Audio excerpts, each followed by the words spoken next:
Summit, which is a partnership event brought to you by One and All, Marketing Stockport, and our guest Planet Mark. First of all, can I just ask you to get your mobiles out and log on to www.slido.com. Sorry, can you hear me at the back? Yeah, okay. So slido.com and using hashtag 302, because Steve here has got some quite good interactive stuff to do with you along the way. So if you can just sort yourselves out on that, that'd be great. A little bit of housekeeping. This event is being recorded and broadcast online, just so you know, if everybody's okay with that. Yeah. We also have Sarah from SAS Media and some of Planet Mark's photographers taking place and videographers. If you'd rather not be included in the photos, please let people know. There's no fire drills planned, but in the event the alarm does sound, please exit by the way that you came in. Please be mindful of social distancing. I know it's not regulation anymore, but just be aware of it.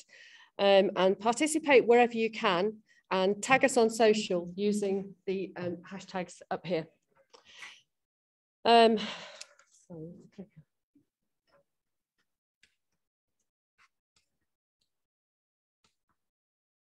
So, as you can see from the agenda this morning, we're delighted to welcome speakers from One and All, Planet Mark, and many of our local businesses who are looking forward to share their carbon-based stories with you. Scott from Planet Mark will be facilitating questions as we go along. We've included a couple of short breaks during this morning's agenda, and following the formalities, you are all welcome for a complimentary lunch and an opportunity to network.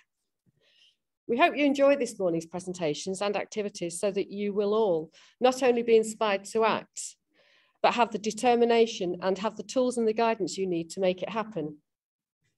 This morning's event is part of Planet Mark's UK-wide Zero Carbon Tour and an opportunity for local business leaders and influence to learn and share experiences of what steps can be taken in the workplace to protect the environment. Planet Mark's tour aboard the electric carbon battle bus will finish in Glasgow at COP26, the 26th United Nations Climate Change Conference, to accelerate action towards the goals of the Paris Agreement and the UN Framework Convention on Climate Change. But it isn't just global leaders or passionate environmentalists who can influence change. There are opportunities for us all to make a difference. Today's event is a rallying cry to the region's business leaders and influencers to join the race to zero.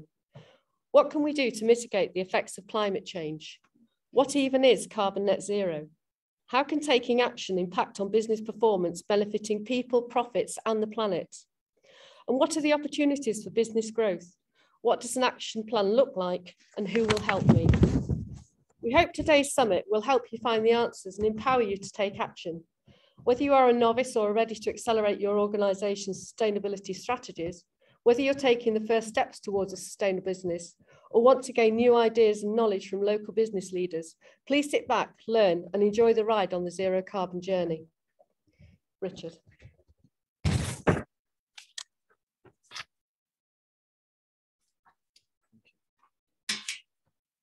Morning, everybody. Oh, excuse me. Good morning. So we've all witnessed over the past, I guess, couple of years, the world is on fire. There are floods. There's all sorts of things happening in the world, isn't there? And I was explaining to my son last night about the volcanoes and the eruptions that are happening in the Canary Islands at the moment. He said, "Can we stop that?" I said, "We can't stop that. That's one of the things we can't stop. But what we can do is stop all the things we're doing to the environment. You know, all the impact we're having at the moment, and be a bit more sustainable about things." I think he just thought we could put a plug on the top of a volcano and that's it, it finishes. But it doesn't happen like that.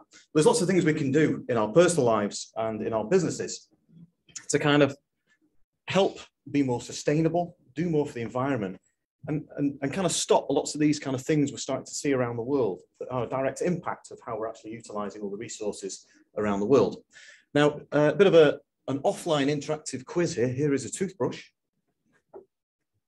There are 3.8 billion toothbrushes sold around the world each year, plastic toothbrushes. And if they don't go to be recycled and go to landfill, A, B or C in years, how many years does it take for that toothbrush to break down? And those who saw it last week, fingers on lips. Is it A, 150 years? Is it B, 250 years? Or is it C, 100 years. Show of hands for A. Confident that one. B. C. The answer is, who saw it last week? What's the answer? D. D. 500 years. So 3.8 billion plastic toothbrushes sold every year around the world, and each of them takes 500 years to break down. I don't know about you, I'm a family of 5, and we go and buy our bargain packs of plastic toothbrushes, or we used to, until I saw this fact. So we can all make a small little change, possibly, in what we do. Plastic bottles. If you recycle a plastic bottle, you could power a light bulb for 4 hours. And it just puts it in context of why we put the lid on our bottle and scrunch it and put it in our bins. Because we're saving energy. We have to start utilising all the resources around the world to create a new plastic bottle. We actually can save energy. Wrapping paper, dare I say. If you look in Tesco, Christmas is tomorrow. 83 square kilometres of wrapping paper ends up in UK bins and not recycled. It's a phenomenal amount of paper that's not recycled. What can we do this year to make sure that our paper is recycled and goes in the right bin? And there's that's a look I've got here. Sorry.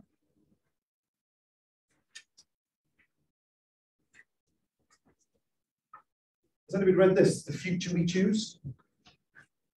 Nope. Anybody? Yep. A fantastic book.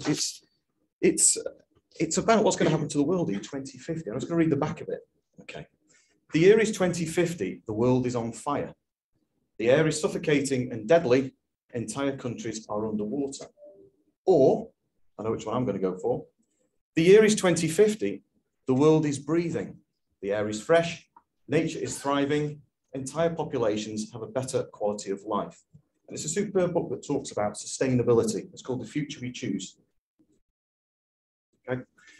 So yes, we've got some work to do as businesses and as consumers and people and individuals. And hopefully today you'll learn about what we could do in business and lots of these things you can actually take back to home as well and make an impact. Donald.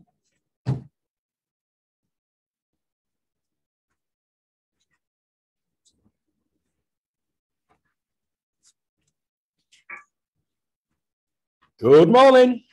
Morning. The panelists today are like superb, but so is the audience, you know, such high caliber. And I apologize actually for bringing the average IQ of the room down by a lot. I've got good news and bad news. The bad news is that I'm on twice. The good news is, just as at work, I've managed to get my colleagues to do all the hard work. So I'm just going to play you a video, if this works.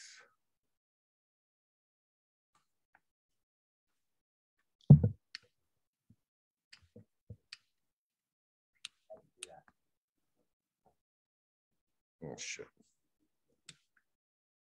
That was a good start, wasn't it? There you go.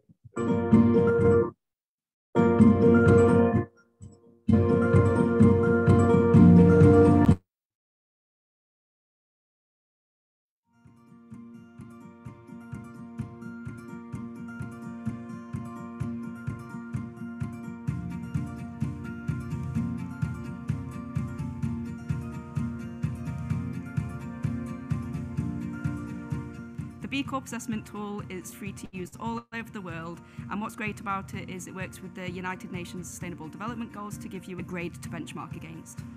It's deliberately really hard and you have to prove everything, however it's really worth it.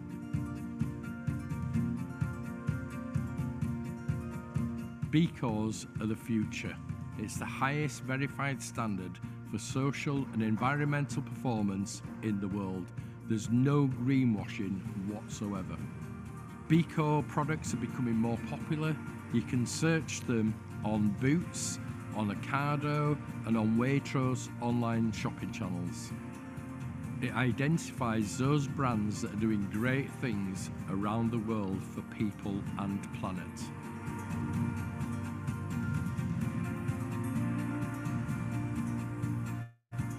Before I joined One and All in the planning department, I did 3 months volunteering and living in the Ecuadorian Amazon in 2016.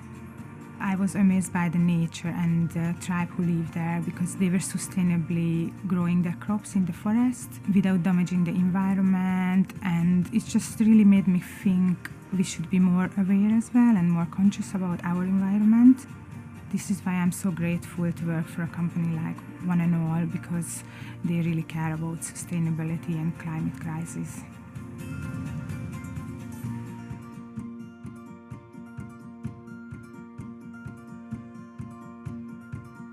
Environmental sustainability, the climate crisis, these are things that are really important to me. So I wanted to work somewhere where we were actually going to make a difference about that. And One and All is so committed to doing right by people and planet.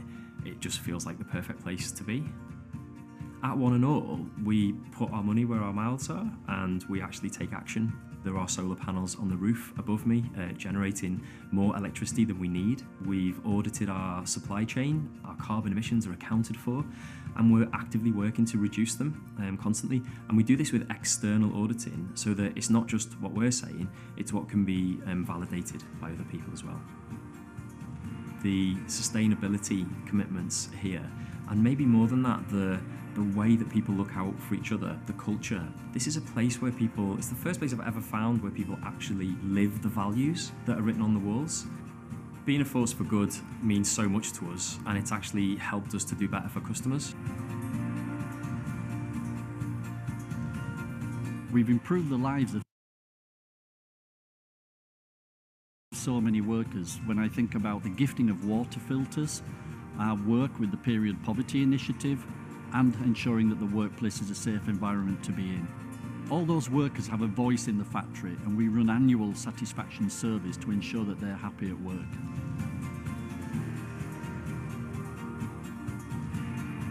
It matters a lot to me that I work for a company that cares as much as I do with regards to sustainability and the environment. In my personal life, I'm a strong supporter of sustainability, and I do everything I can to try and reduce my impact on the environment. As a parent, it's very, very important to me that we're looking after this planet as well as we can for our future generations. We're only caretakers here, really. We just need to make sure that we're doing everything we can. That's why a B Corp accreditation is so important, because it shows that we're committed to looking after the planet and sustainability for future generations going forward. And I'm really proud to work for a company that is attaining that accreditation. We really care about people, our colleagues and the workers in our supply chain. B Corp certification has really helped One and All by showing others our commitment to environmental and social responsibility. This has been great for recruiting, as we are seeing more like-minded individuals wanting to make a difference through business. Having a mission around sustainability that fits with our purpose and vision means our colleagues are willing to do what it takes to improve and will challenge leadership if we're not doing so. We are 100% employee owned, we pay the real living wage, we pay 8% of pension contributions for colleagues, and we share profits fairly. Our average minimum profit share in the last 2 years is over £2,000 and it's tax-free. We also offer interest-free crisis loans and provide mental health training to all of our colleagues. We were one of the first members of the Greater Manchester Good Employment Charter, and we encourage all organisations to sign up. It's great to learn from them and other members and supporters. We follow the 7 characteristics of the Charter, which includes paying the real living wage. And since we started to put people before profits, our profits are 8 times higher.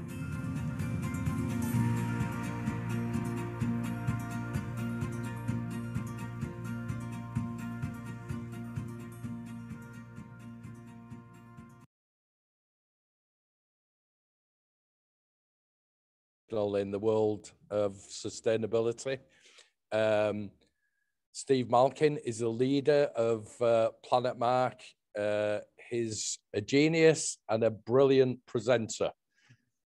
Oh, God.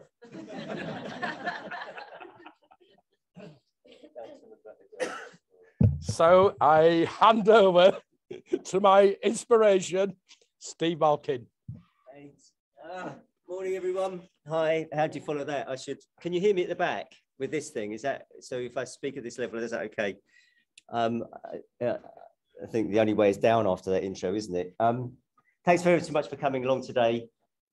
Thanks for the lovely intro and also the amazing words from speakers so far, but also on that video, which really sort of resonated. I want to feel the difference. You know, it's the only company I've ever worked for that lives the values which are on the wall.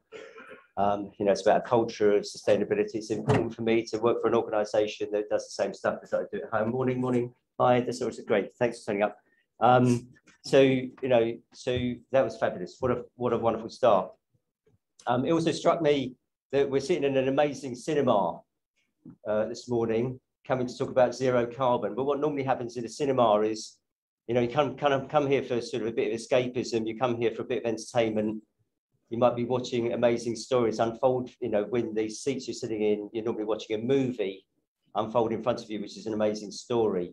And it struck me that actually today we're going to hear some amazing stories, which are hopefully going to be as entertaining and as inspirational as the movies that you might normally watch here.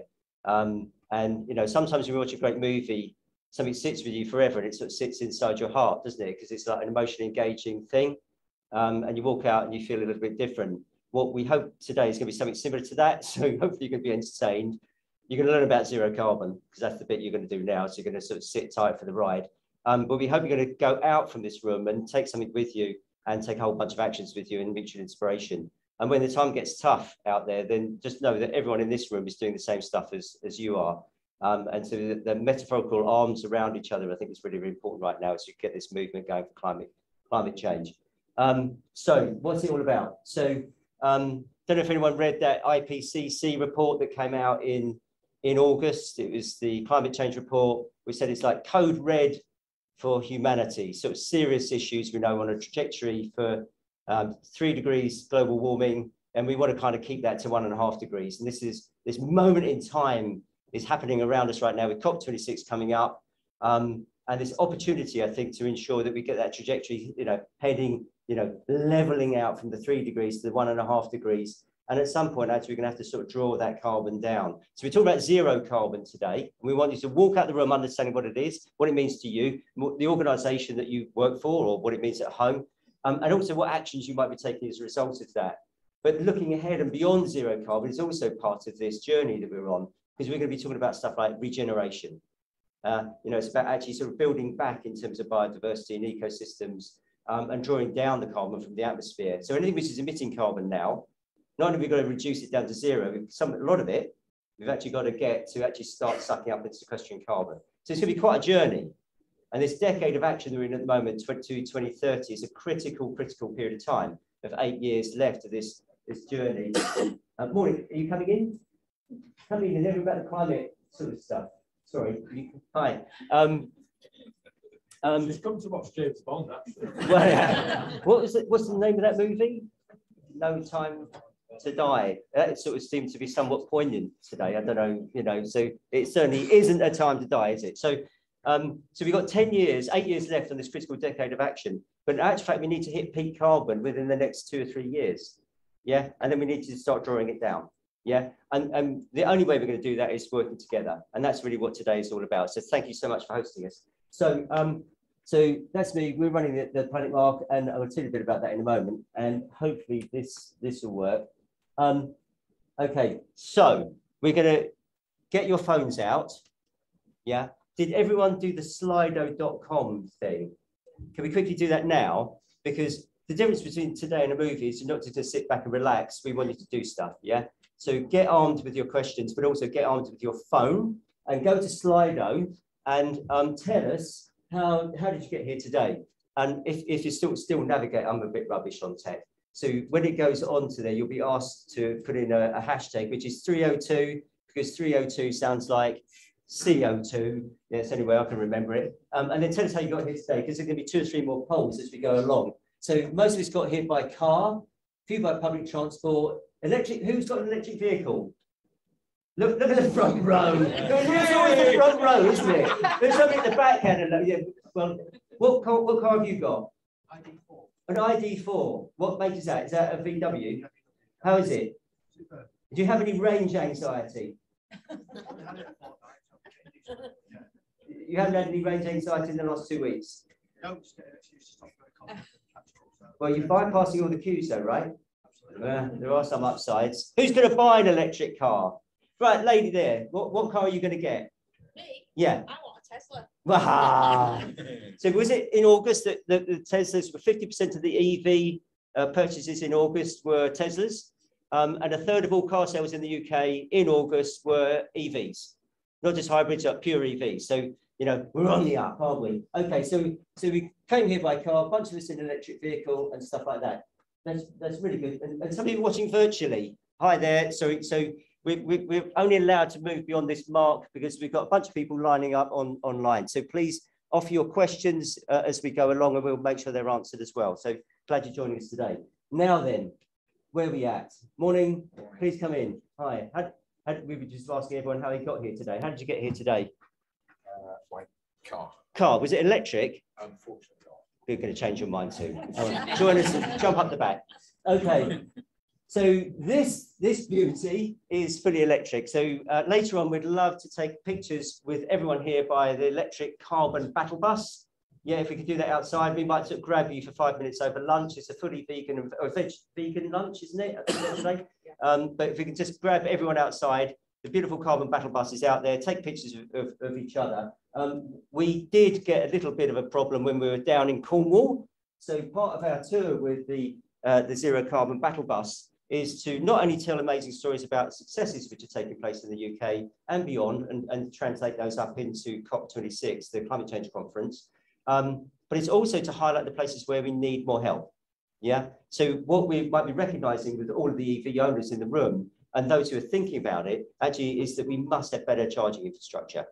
Yeah. And what we found down in Cornwall was when we went down to the Eden project, who are our partners at the Planet Mark, what we found is that a lot of the charging infrastructure wasn't working as well as we needed to for this particular bus. The bus is quite chunky, to be fair. So cars were charging up absolutely fine. We were struggling a little bit. And so what we did was we phoned up GridServe, who are actually putting in the sort of the electric highway right now. And also we stopped over at Holiday Inn in the Cornwall services. And the bloke had seen the problems we were having, who ran the Cornwall services. And he said, well, I'm talking to GridServe, and actually we're going to make sure that we put bus and coach charging, electric charging in at the Cornwall services for next summer. Yeah, because they know loads of people are going to go down to Cornwall in buses and coaches because they rely on tourism. Yeah, and they're going to be getting there by electric vehicles now and certainly in the future. And loads of these are now being sort of brought in and fitted out in this country, and buses that you're probably seeing around city centres. So the charging infrastructure needs to keep pace and accelerate beyond the purchase of electric vehicles, because that's how we're going to move into zero carbon. So it's great news, but there's also places where we need to do better. Yeah, there's challenges. We'll be highlighting some of those today. So the tour is running around. We're delighted to be here in Stockport today, loving the cinema, great location. What we want, though, is to make sure that you're getting what you need from today. And one of those things is to tell you about zero carbon.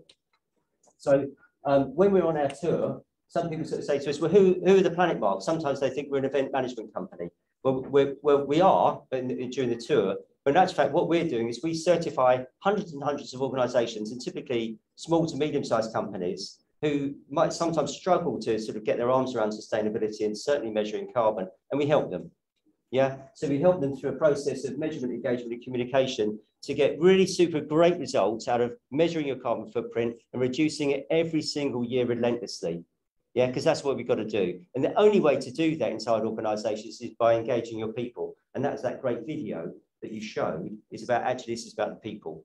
It's a cultural thing. It's not just about measuring carbon. It's about changing the culture of your organisation. And when you ask people in your organisation if they want to do something, when they want to do something, you're pushing an open door. There's loads of passion for us because actually we're all citizens. We just care and we want to do something now. And so if you're looking to engage people inside your own company, ask them what they want to do, get started on measuring, reducing carbon. You can also measure stuff like social value, to be honest. It's a big part of the sort of, our social contribution you can measure as well. And then communicate that widely so that it becomes a normal way of working. This is about business as usual. Massive benefits. What was your piece about profits? Since you've been doing the work you've been doing on sustainability, your profits have gone up and up and up.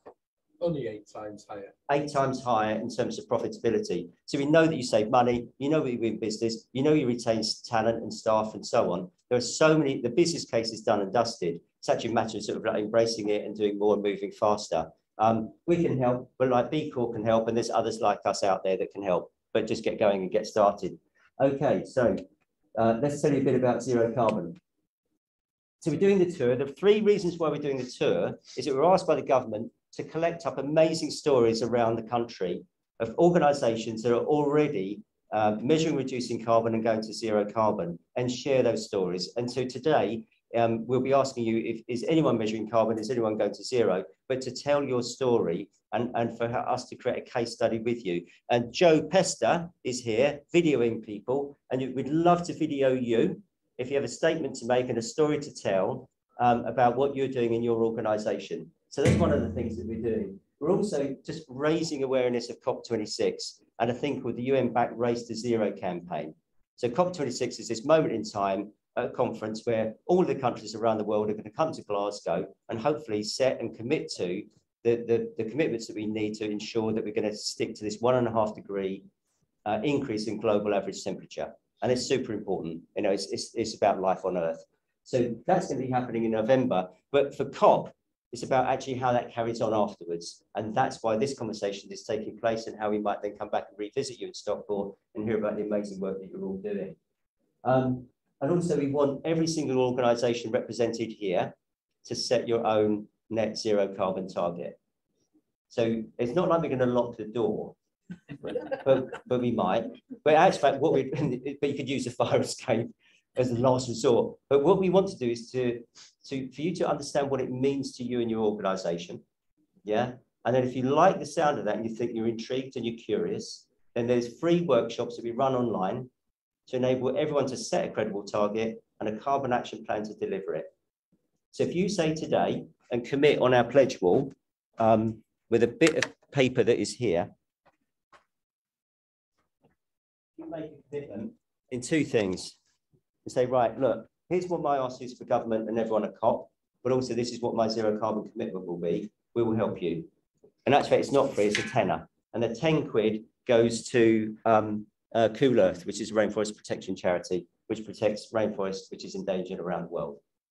But that's, if you can make that commitment today, say, I will set a net zero target. I don't quite understand exactly what it means to me, but if you go through the workshop, you will, and you come out the other side of it, you'll be able to achieve it. And that's our goals from this. Because we need lots and lots of companies in the UK to set net zero targets, and we'll work together to deliver them. So that's what we're running around the countryside doing. Are we in here?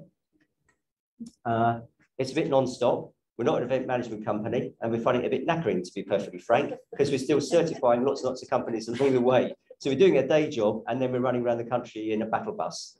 Actually, I've got a feeling that most of us get on the bus to get away from work, but it is good fun. So we can only do this with our partners. So at the top, we've got Together for Our Planet, which is a government campaign to enable organisations to go to net zero. And if you Google that, if you follow them, if you hashtag Together for Our Planet, or TFOP, which is a terrible acronym, it's the government campaign to help organisations to get to zero. And there's lots and lots of free resources online. So if you take a look at that, that might help. We're partnering with the Institute of Directors, and we're also supported by the CBI and others, Federation of Small Businesses and local chambers of commerce, because business associations and organisations know that the companies need to react to this. They're either taking leadership, or in actual fact, they're being asked to go to net zero and they don't really know what it means. So that's why the IOD have been supporting us. We are thankful and grateful for that. The Race to Zero is the UN-backed campaign, which is around the world, and it's a collaboration for all companies, all organisations of any shape, size and form to go to net zero. And Carbon Copy is the sort of the website. If you Google it, if you go online, that's where we're posting all the amazing stories of organisations which are taking action and sharing that and sharing the knowledge. And our sponsors are Roadchef and Prologis, organisations that are going to net zero, already have been doing it for many, many years. But Roadchef are also charging the bus and refueling us because they're giving us food and places to stay along the journey. So thank you to our sponsors and supporters.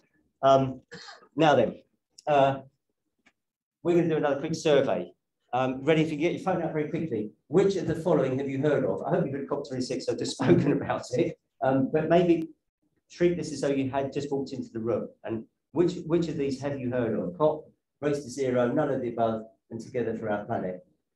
So we've kind of seen that most of us know about COP, which is great news. Yeah, we know how important it is at the moment in time. Race to Zero is actually getting higher and higher and higher as we go around the country. Less people know about Together for Our Planet. And I think that's really why we want to highlight it, because it is a place where you can find resources and information about what you could be doing, and also to share that back into that. So you can hashtag that and follow it and share on Twitter if you can. I'm glad we've all heard about COP. It's coming up and coming up soon. Okay, so all the countries around the world will be converging on Glasgow.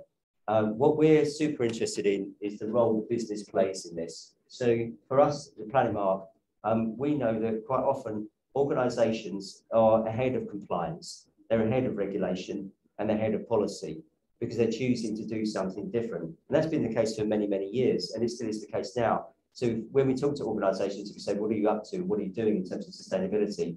They say, well, not a lot. But in actual fact, we always uncover many, many gems of stuff that they are doing. What we're trying to do for COP is ensure that business is playing a critical role in actually leading the transition to net zero, because business is a place, an organisation is a place where they can do something different and they can innovate. Yeah, and that's what we're looking for with organisations. And that's what will be happening at COP and how we've been representing people. And we'll be doing that through this sort of Race to Zero partnership, which I'm going to come and explain that a little bit more in a moment when we get to what's zero carbon.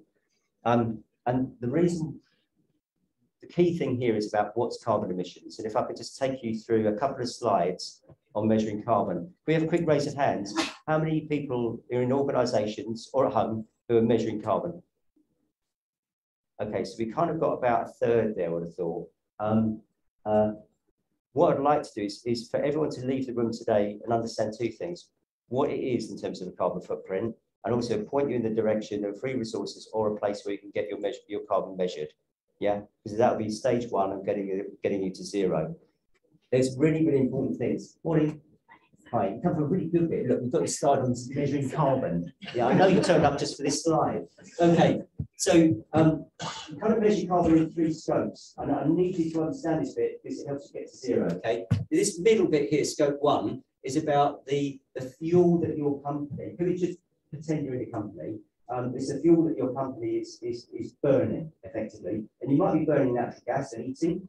You might have some manufacturing processes like LPG and other stuff. But you also might be having a vehicle fleet or company cars, so you're burning diesel or petrol. So this is really, really easy to measure. Yeah, it's the fuel that you burn. Sets out utilities and your fuel bills. Yeah, so that's easy to convert. That fuel is carbon. This next bit is also super easy. This is effectively scope 2 is electricity. Yeah, it's the consumption of your electricity, and it's sort of distribution, but we can work that out. So it's very easy to measure the carbon of your fuel. It's really, really easy to measure the carbon of your electricity. Yeah, that's scope 1 and 2, and that is the basis of carbon footprint. Oh, sorry, online. Sorry, online. So you can measure these 2 pieces really easily, and for zero carbon, you must do that. But what you must also do is understand your impacts upstream in your supply chain, and you must also measure and understand, at least understand, your downstream impacts. Yeah. So if you're making school blazers, you need to understand what's the sort of manufacturing process, and also get a view on, okay, is there any carbon downstream? Yeah. This is called scope 1, 2, and 3. Easy bits, slightly more difficult, but once you get into the measurement, you can put processes in place to capture that information, and you can answer that of your supply chain. If you're not measuring, and somebody is and you have a customer, a larger company or any company that's going to net zero, what they're going to do is they're easily going to measure their scope 1 and 2. But if you're a supplier of a company that is going to net zero, they're going to come to you and ask for your carbon. Right? So that's why this is the most incredible way of getting massive action on carbon emissions and reduction. Because you might be here or you might be here. So irrespective of whether you want to do it or not, if you want to hold on to that customer, or if you want to work with government, so the government has a procurement policy note saying that anyone with a contract that they want through government or government agencies over 5 million quid has got to have on the homepage of their website a net zero target and a carbon action plan to achieve it. So whatever it's coming your way. Yeah, and that's the message for businesses, and that's why we're with the IOD and the CBI, and we're saying, look, you might be in here, you can certainly measure your scopes 1 and 2, which will then give you the ability to engage with that customer of yours. And by the way, if you get ahead of your customer base, it's even better because then you're super sticky and actually you can maintain and actually win more business by doing this stuff. This is why it's like a drag along. Yeah. Okay, so this is what a carbon footprint can look like. Yeah. So we're trying to simplify stuff. Morning. More carbon, more carbon. Right. So this is the pie chart of a carbon footprint for an organisation. They've got 1,000 tonnes of carbon. The first thing you do is you can represent carbon in a whole bunch of different ways. Yeah, carbon footprint in different ways. What we can represent here is as soon as you see a pie chart, you can show this up in a school. We measure the carbon in schools and hospitals and that. And then you ask the children, and they go, well, what's that peachy colour thing? And they say, that's the electricity. And you say, where's it coming from? Well, it's coming from your lights and your machines and whatnot. Yeah. And then the next bit, they say, well, how do we get that to be smaller? Yeah. And that's exactly what we do in a boardroom. Schools are really good fun. Not that boardrooms aren't, but anyway. And then you go, what's the great big blue bit? And that's their natural gas. Now, if that's a school, it's going to be their sort of central heating generally. Yeah. And you've got to be saying, all right, well, how are we going to reduce that incrementally? But to get to net zero, you've got to go to another level of reduction. Okay, let's talk about that. So, other ways of representing your data. Oh, it's quite handy using equivalencies because not everyone knows what 13 tonnes of carbon looks like. And here, it weighs, well, 13 tonnes of carbon is like 94 London buses. Yeah, and so it's equivalencies. So if this is travel 58 tonnes, that would take 5 tonnes around the world. So it's quite useful, when you're sort of using equivalencies to describe carbon. And why is it super important for zero? And why is this like game changing? And Mark Carney, the former governor of the Bank of England, is now UN envoy for climate change, has said, actually, zero carbon is game changing. This is different model thinking, okay? It's because on your direct and purchased emissions, that is your fuel that you burn and your electricity, they've got to go to zero, right? And your indirect emissions, which is that scope 3 thing, which is just about everything else, the stuff that you might buy or use, your supply chain, your downstream impacts, that's got to go as close to zero as you possibly can. Yeah. And then anything which is left, you do a little bit of offsetting, which I'll come to in a moment. And that gets you to net zero. So what does it mean? A little bit more detail. How are you going to get your electricity to zero? Well, the first thing you do, easy, quick win, is actually buy good quality renewable energy. Right? Scott here, if you wave Scott or stand up or something, Scott's chairman of the Energy Managers Association. So if anyone wants to know about energy, reduction of energy, if you stand up, Scott, just do it. Talk to this gentleman here because he knows everything. He's like the guru of energy. Yeah, knows more than I do. I'm with you on this stuff. Then there's your EV, your fleet. So has anyone got vehicles that they use here, like vans and stuff? Yeah, chap over there. Yeah. Diesel or petrol? It's we have an electric cargo bike and a hybrid car. Okay, so you're well on the way. Yeah. Getting there, but I've got employees who use their cars. Okay. Fine. So you know this transition to EVs. So basically, even if it for you, it would be like, okay, you've got to get them off into electric vehicles.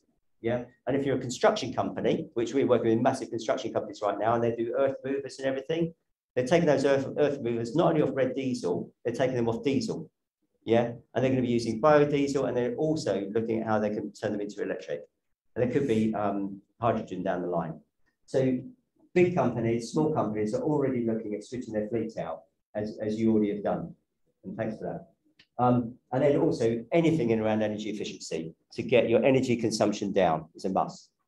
And then what do you do with your indirect emissions? So the first thing is to do is minimize any type of waste that you've got. So what you're buying, so look at your procurement and what's happening downstream with your waste to minimize and eradicate it. Look at your travel policies about using electric travel. Yeah. And really it's about supplier engagement. And this is where companies are right now. So all sorts of companies are setting net zero targets and they're going straight to their supply chain and saying, what are you doing? And that's why you've really got to be on the page. And then the last bit is about offsetting, which I'll come to now. So let me just show you this. So we've got to get, this is a timescale here, and this is our carbon emissions. By 2030, we need to at least cut global emissions by half. This is a slightly more aggressive curve, but you get the point. So this could be 2030 here. And what we want to do is make sure by halfway towards 2030, we cut our emissions by half. Yeah, so how are we going to do that? So you've got to start radically cutting your carbon immediately. And that's what we're helping organisations do right now. Many of the organisations here are already doing it. And we know that CAST is here to help you along that journey as well. So it's already happening. Net zero might leave some residual emissions because we haven't got everything worked out yet. And that's the truth of it. Not all of the technology is in place to enable organisations to get to net zero. So it's to a degree, a leap of faith. And what you do on this last little bit here is you're measuring scope 1, 2, and 3, and you've got a little bit of offsetting at 2030 or 2040 or 2050 to get rid of residual emissions. The lower they are, the cheaper it's going to be for you. Cost of carbon is going to go up and up and up. Yeah, and the type of offsets that you will be choosing to use, there's two types of offsets. Carbon avoidance, which is like renewable energy type things in countries where they may be choosing coal, but we want to encourage them to use wind or solar or renewables instead, and we help fund that. Or there's carbon removal projects. For zero carbon, you can only use carbon removal projects, which right now are pretty well nature solutions, which is like planting trees or protecting trees, soil, protecting seagrass and other natural systems. Those are the best ways of removing carbon from the atmosphere. Stuff which is coming on stream. Did anyone see the direct air capture machine they've got in Iceland? Yeah, which is sucking out the air and then grabbing the carbon out of it and then turning it into hard carbon by forcing it underground. There's other sort of stuff going on in Middlesbrough where they're turning oil refineries, which were refining stuff, and they've been looking at carbon capture and storage through those and then shoving all this carbon underground where it came from. Yeah, so it's quite a complicated process and it's not been scaled up yet. It is coming, but it's not scalable yet. So on your carbon removal projects, it's going to be about protecting trees. Massive biodiversity benefits if we get it right. Yeah, so that's sort of zero carbon so far. There is a little bit here. So we kind of got the idea that we're radically cutting carbon. We're measuring all of the impacts of our organisation. And by the way, scope 3 in your organisation can be as big as 80% of your carbon footprint or 90%, depending on the type of company you are. But start with your business operations and then you start to look at your supply chain. So zero carbon requires all scopes of your carbon footprint and a little bit of good, high quality carbon offsetting at the end. Other things you might have heard of are carbon neutral. Now, carbon neutral demands that you measure and reduce scope 1 and 2, but not 3, right? And it also requires on an annual basis that you do your carbon offsetting along the way, which could be carbon removal or it could be avoidance. Whatever you do, if you're going to choose offsetting, always look for something like the gold standard. Yeah, because there's a lot of crappy offsetting schemes that don't do what they're supposed to do. They're just lining the pockets of people. So look for gold standard or something called Plan Vivo. Those are the better ones. So if you're going to do offsetting, so carbon neutral is good, but zero carbon is going way beyond. And everyone is on a zero carbon journey. Yeah. You might also have heard of these things, carbon negative and climate positive, which basically are like carbon neutral, but they are at least 2 times or more carbon offsetting. So you still need to reduce your scope 1 and 2. You don't need to do scope 3, but then you will double your offsets. Great. It's all really, really good stuff. But ultimately, it's so important to get into your scope 3 emissions and to go to zero carbon. And that is the trajectory of everything that's happening, and hence the race to zero. If you're looking at what that means to your business, these are some of the companies that we've been working with. So this is a trajectory to get to zero carbon, which is a UK legislative commitment. It's in the Climate Change Act. So the UK is going to zero carbon. We set that up in, what was it, 08? 2008, I think. We'll come back to that. So we're going to go to zero carbon.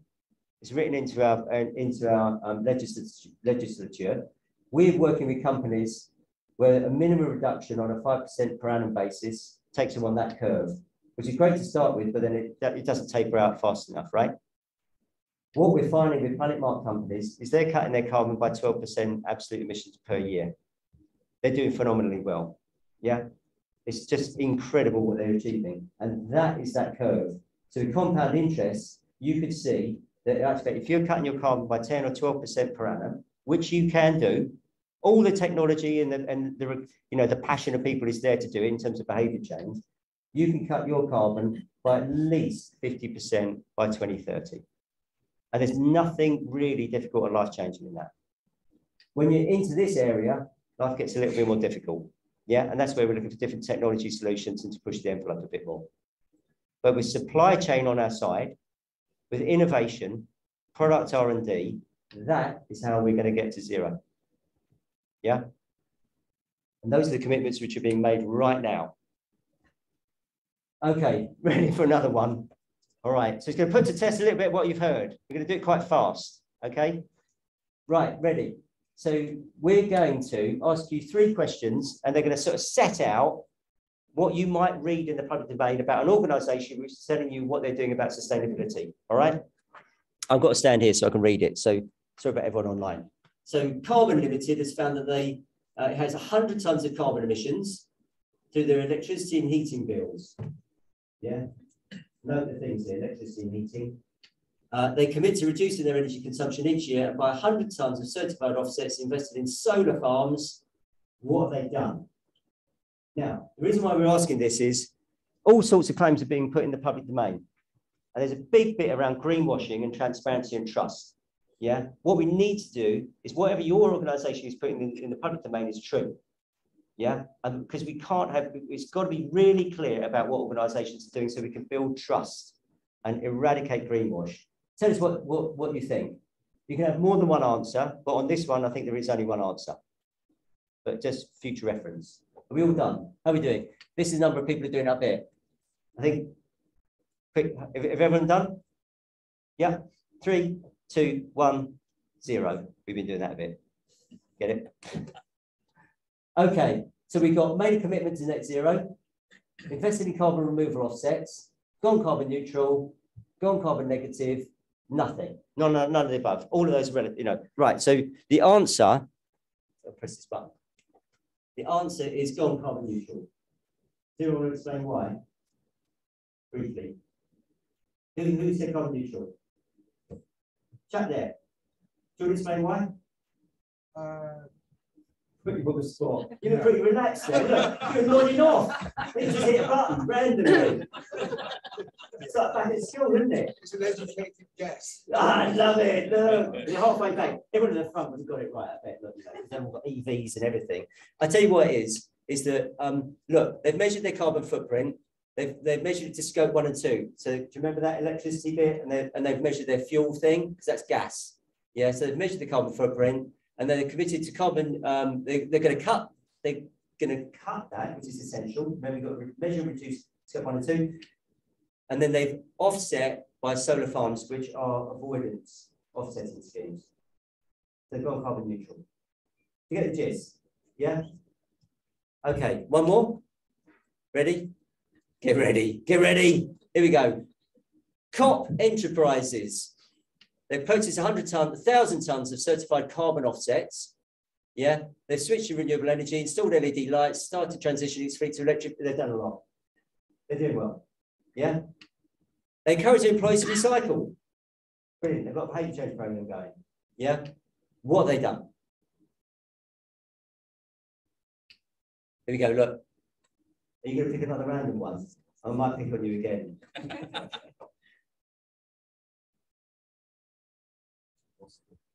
Have you lost the connection? That's the old excuse, isn't it? The dog's eating my homework, mate. I'll shout it down. You go the analog way. 5 minutes before you all arrived, we couldn't get this damn thing to work. I'm hopefully it's on text sometimes. Okay, how are we doing? 38, is that close enough? Here we go. Ready? 3, 2, 1, 0. Okay. Wow. They've made a net zero commitment, invested in carbon offset, removal offsets. Yeah. Gone carbon neutral, gone carbon negative, none of the above. Yeah, ready? It's none of the above. Does anyone feel confident about saying why it's none of the above? Oh, lady at the back. Yeah, a bit of that. Yeah. So in actual fact, I think what you're saying is you don't know what their carbon footprint is. Yes, exactly right.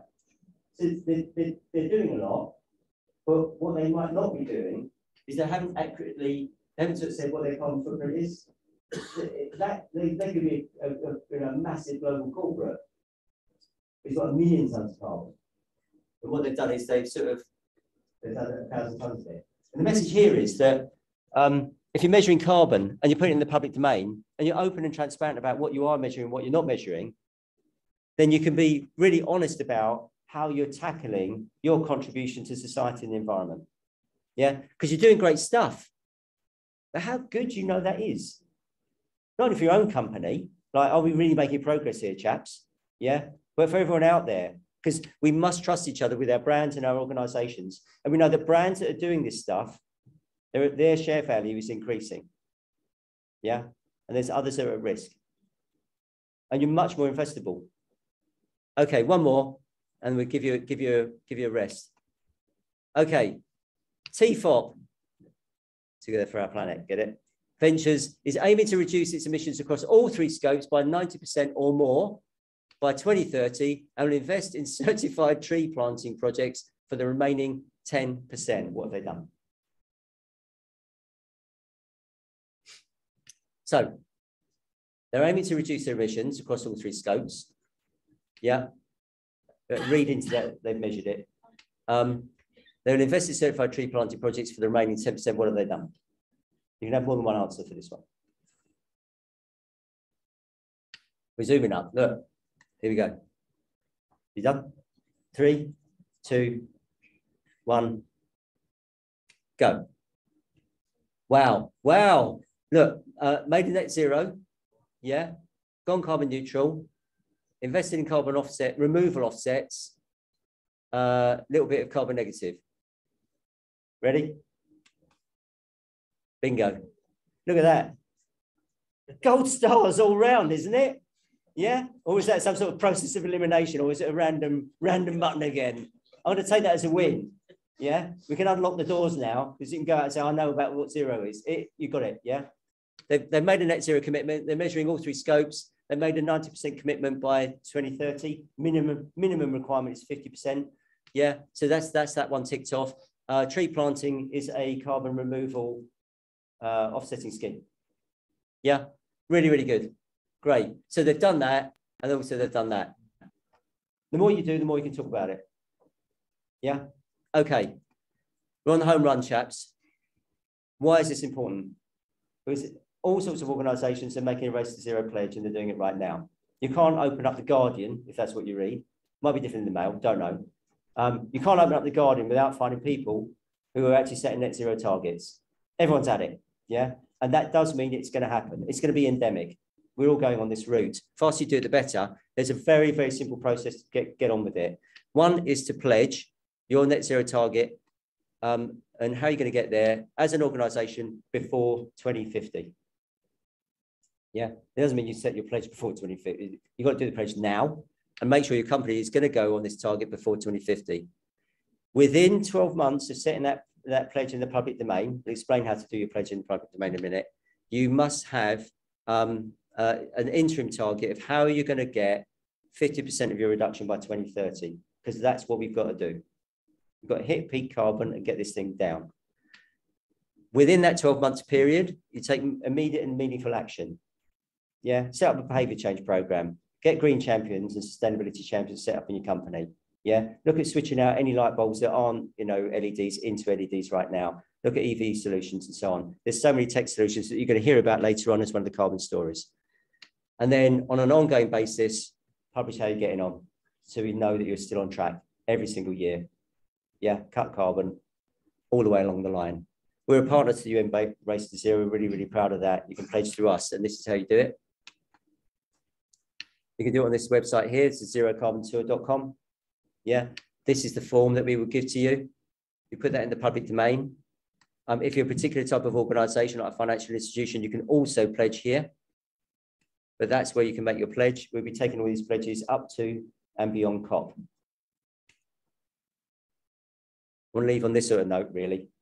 The great Sir David, recognising that actually this is a really sort of critical moment in time.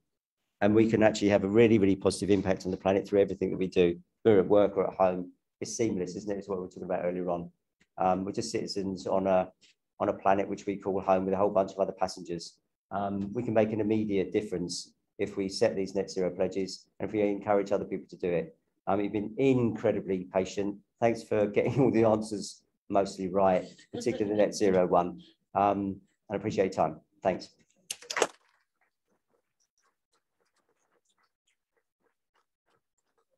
We've got about 10 minutes before we're going to break for coffee. I just wondered if there was any questions from Steve's presentation that anyone's got. So we'll start with the lady just there. So obviously you've got quite a capital audience here today because we're all very interested. How do you deal with talking to people that's right and so positive about it? I know that's where I work now. Yeah. How do you deal with that? I'm going to just relay the question so everyone can hear it and online as well. So I think your question was that there's a lot of enthusiasm in the room, and it's a little bit like a rarefied atmosphere, isn't it? Of course, we're all here on a Wednesday morning, hear about stuff because we care. Yeah. What we actually want to do is fill those seats up that are empty with people who are less inclined to take action. And what's the advice in terms of doing that when you go back to your organisation? So for us, well, there's a few levers to pull, and then we might actually ask one or two people in the room who are doing this stuff about why they did it as well. So I'm going to prime you two guys to say, give us one reason, about one way to excite people who are not necessarily in the room, right? And it's going to be a short, punchy answer. My short, punchy answer to this thing is that the way we do at the Planet Mark, we've always put the business case for sustainability really, really clearly. And there's five reasons on that business case that you could be taking back into the organisation that you work for. One, whatever you do in terms of carbon reduction is a direct correlation to wasting less. So you're going to save money, yeah? Your brand is going to be improved and your reputation is improved. It gives you a better chance to answer pre-qualification questionnaires, tenders, and other things which are about winning business, yeah? You are going to attract and retain more talent because people care, and they will leave if you're not doing this stuff. If this is really purpose-driven cultural stuff, yeah? So there's those four reasons. And then the thing that we're hearing through after COVID, more than anything else from CEOs, actually, is they know that they've got a responsibility to do this and they just want to do it. So the just do it is actually coming through loud and clear. That might help with other things, and then maybe we can have a little chat afterwards. Can you give us one reason, Donald? How do you help the naysayers come over to our side? From a business point of view. Quick. He set up. I'm not going to relay. Okay. Well, from a business point of view, if stand beyond that line there, look. Did I do this to you? Did I? No, you set me up terribly. From a business point of view, if you cut your power costs, you'll make more profit. It's obvious, isn't it?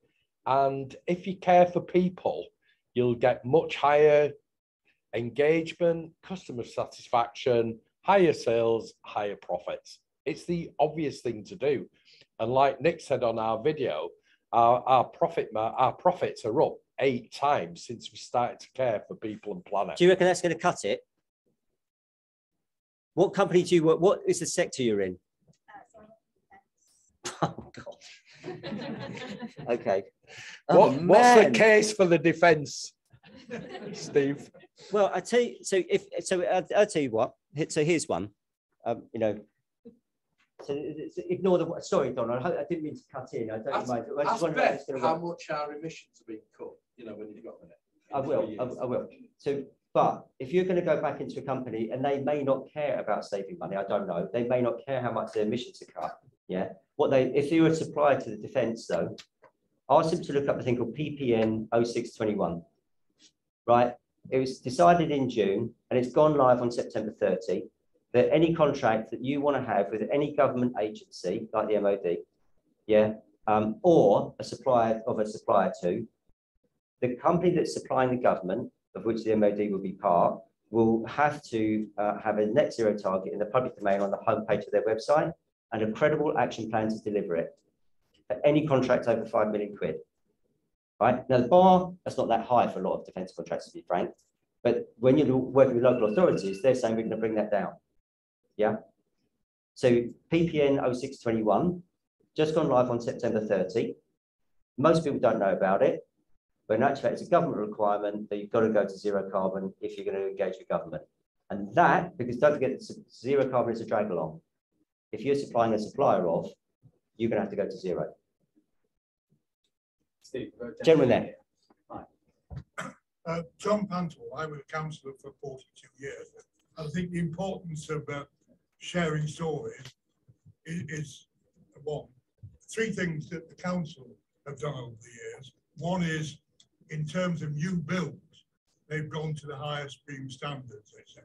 I know Bruntwood Estates, I don't know whether everybody's here from Bruntwood, but generally, that's an area with new build. Secondly, we move towards having loan schemes for bicycles and reducing what we did with cars.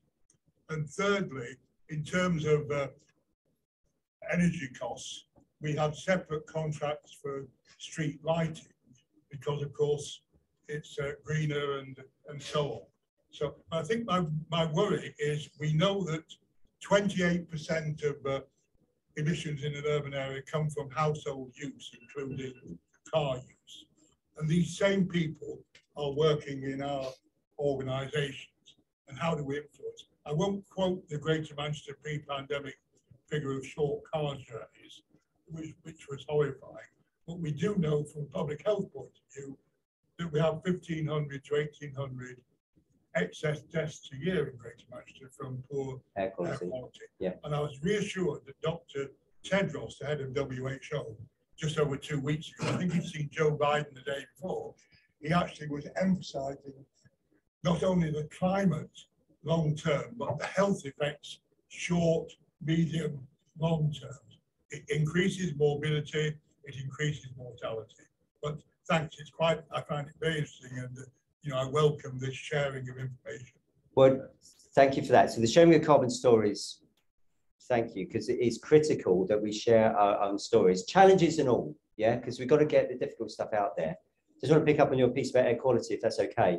So we know that climate's killing people, and we know that air quality is killing people. The interesting thing with air quality is that is also accelerating in terms of a recognition of public health, isn't it? So effectively, you could see carbon's like pollution, really, isn't it? Yeah. So if you're talking about actually short journeys and we're looking for infrastructural change at council and governmental level, both in terms of transport, but also in terms of waste. Yeah. And that sort of stuff has got to accelerate and get that infrastructure into place. Yeah. In like car charging, which is happening. But we think that air quality is going to absolutely escalate as an issue for organisations externally, but also in your place of work. So inside air quality is quite often really bad. Yeah. So there's fascinating paint which is out there, which is sucking pollution out of the air inside homes and inside places of work, and also in buildings outside. So it's an amazing technology which is taking place again in the supply chain in terms of innovation. Maybe we can have a chat also later. 2 more questions. Just going to check in on time as well. Somebody, gentleman here and then gentleman back.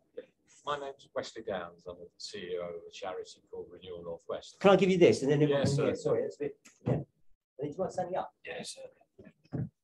Yeah, my name's Wesley Downs. I'm the CEO of a charity called Renewable Northwest, which is a reuse charity in Stockport, actually. So we're reusing furniture, we're reusing appliances, we're reusing computers, and therefore obviously saving that from going to landfill and helping people to become greener, which is really, really good. And hence the reason for being here today. But obviously one of the issues that we have as a charity, we don't have access to huge amounts of funds. So I'm very interested to know what grants are going to be made available, because I've got to replace 2 of my vans probably next year. Yeah. And I'd love to put solar panels on my building. I'd love to do that. Yeah. Where's the money going to come from? Because obviously we're all about helping people, get people back into work, as well as helping poor people 100% stuff. So anyone here from the council? Any grants available? Are you from the council? Can you answer that question for us?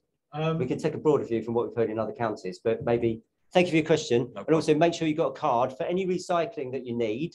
There might be a few of us in the room that do it, but this chap definitely can help you with that. Yeah, we'll take your computers, we'll destroy your data, we deal with that, work with the council. I know we've only got 1 minute left, so but let's make sure that everyone knows you. And then could you try and answer, Juan?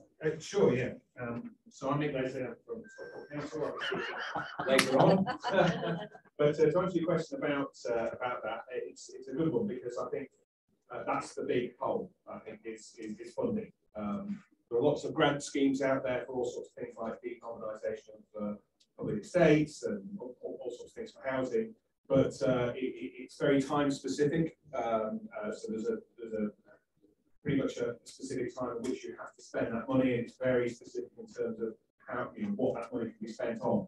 I'd like to see sort of more funds, obviously, from central government, and also, I suppose, letting local government have a little bit more of control over that money too. But when would you ever hear anybody from the council saying about that money?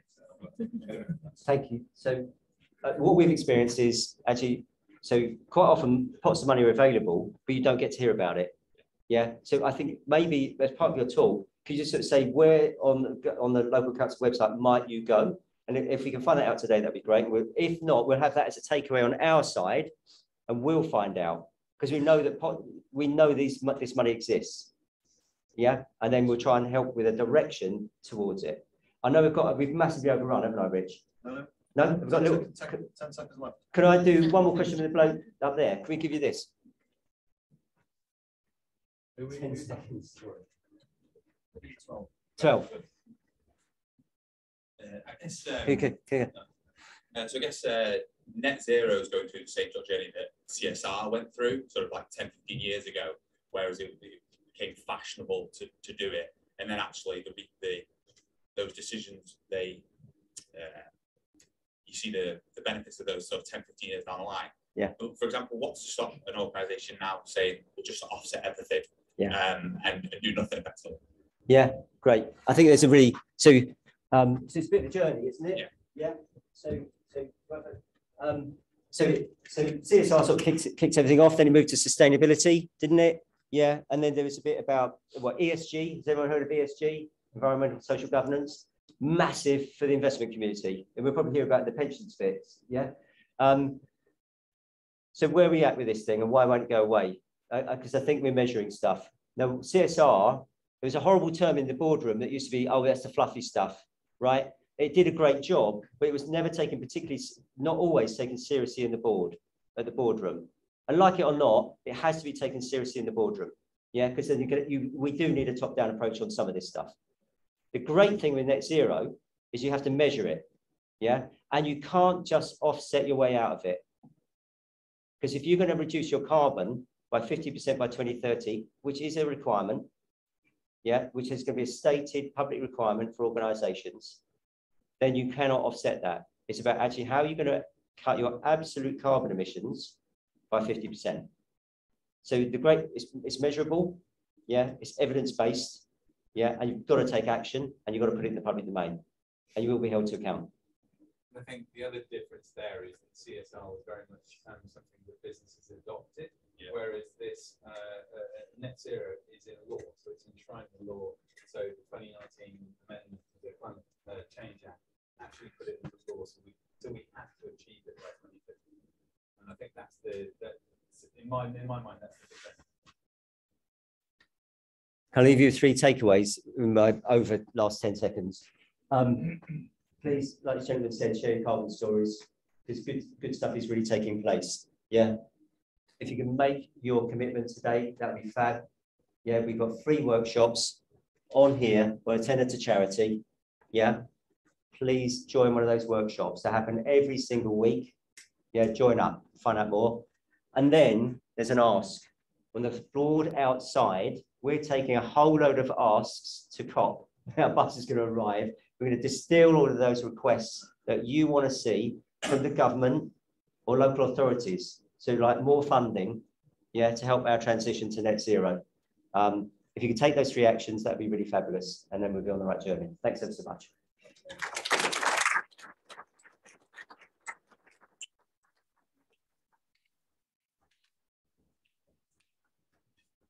Thank you very much for that, Steve. Really appreciate everything that you've told us there. There are some challenges, as that lady over there alluded to, the fact that there are some empty seats here. So what do we do about getting the message across to those people who aren't here today? And I think if we all take something away from this and communicate it out to other people, then at least we've gone some way to that, and we share the information, we make the pledges, and we make our pledges public, so that people can actually see and learn from people and take action, whether they're here or not.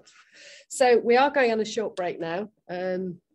Well, 15 minutes, just for everybody to sort of recharge. But just while we do, you'll notice that on your tables and on your seats, there are some fantastic reusable cups that have been donated to us today by Joe from Hatters up there. Hi, Joe.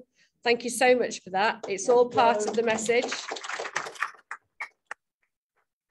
And then after the break, we're going to hear some carbon stories. So people who are in the room and people who are in Stockport, local businesses, South Manchester-based businesses who are actually doing something and can give us advice as to how we can all make a difference and give us the tools to do that and help us. Because we've all learned a lot today, but it's really important that we don't walk out of here saying, well, I've heard all that, but now where do I go? Well, hopefully we're going to give you the tools and the guidance to do that. So have a good break, and we look forward to coming back in the room at about 10:25, if we can do. Thank you very much.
Hello, everybody, once again. I hope you've all feel a bit refreshed now. Following on from our last session, somebody asked about grants. Can I just let you know that there are a couple of people here from the council. There's Councillor Mark Roberts and Richard Mortimer, who Richard is going to have a look into what grant funding might be available to you, and we'll pass that on as soon as we hear, if that's okay. So. Okay, and there's a chance to obviously to catch up during our networking event over lunch. Right, one of the things that is important to know is let's find out what other people are doing and who best to learn from, and then our own fellow businesses within the Stockport area. So we've got a number of carbon stories we're going to look at from CAST, Clark Nicklin, the council, TFGM, although I think Megan's having a few problems en route, so we might have to put her somewhere else. Steve from Music Magpie, Kevin from the Growth Hub, and finishing with Donald Moore, and then we're going to have networking. So enough from me. I'll pass you over to Kaz, if I may, who's Managing Director of Cast Energy.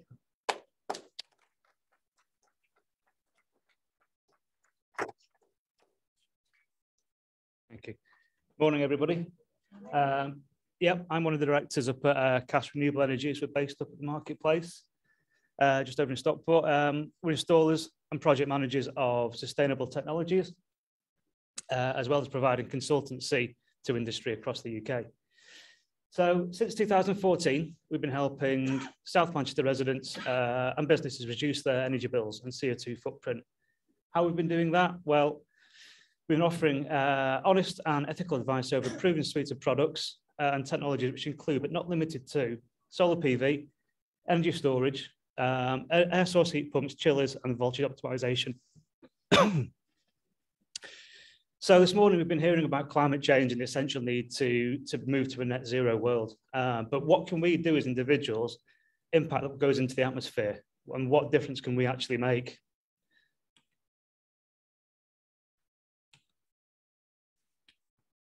There we go. So to understand kind of what you can do about it, let's go back and talk about electricity and why that has a footprint itself. Each kilowatt of energy has a carbon footprint attached to it. This is due to the life cycle of the processes from extraction of raw materials, processing, construction, through to operation and distribution. It's also down to the way it's generated by coal and gas as well. Renewable technology has a zero carbon footprint. And also maintenance. So currently each kilowatt has 233 grams of CO2 per kilowatt hour, meaning that for each kilowatt used over 1 hour, you increase your footprint by almost 1/4 of a kilogram. According to the Department of Business, Energy and Industrial Strategy, the average household uses almost 4,000 kilowatt hours per year. That's almost a ton of CO2 per house in the UK.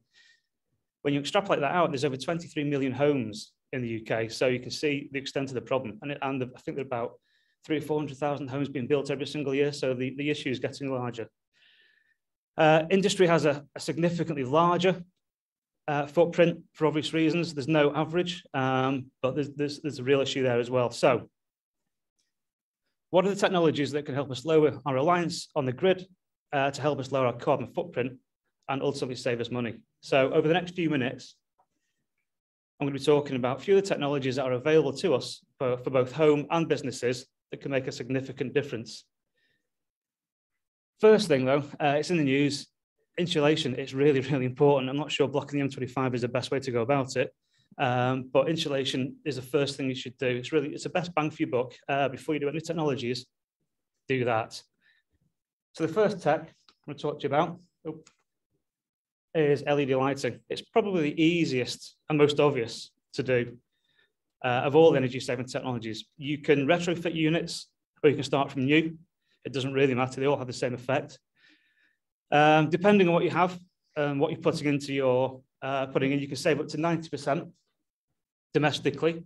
But in commercial premises, is the average saving is normally about 50%. Commercial example, really. So let's say there's a manufacturing company with 30 times 400 watts high bay lights that are getting swapped out for 190 watt LED lights. What are the savings? If they're running, say, 8 hours a day, 5 days a week, based on 16 pence per kilowatt hour. So energy savings would be immediately. I'll go back. There we go. So yeah, so it's up there now. 53% energy savings. Your annual energy cost would be savings would be just over £2,000. You're saving over 13,000 kilowatt hours per year, and which equates to nearly 7 tons of CO2. And your investment, return on investment, is around about 26 months. So it's the easiest of all the techs to do. If you're looking at doing it in your house, if you remove all your incandescent and halogen lamps and replace them all with LEDs, over the life of those LEDs, then you're going to save around about £1,200. But that is caveated. You've got to have the right voltage coming into your house to do that. Next tech I want to talk about. Oh, what should we do that? Anyway, right, okay.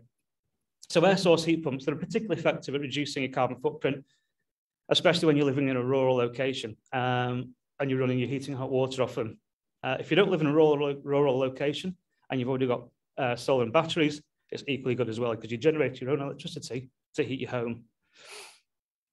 At the moment, the government is running a scheme called the Renewable Heat Incentive, which helps offset or even pay for the installation. So that's paid to you every 3 months over a 7-year period. You can claim up to £14,000 back in payments over those 7 years. However, we've never come across that yet. It's normally between 7 and 11,000.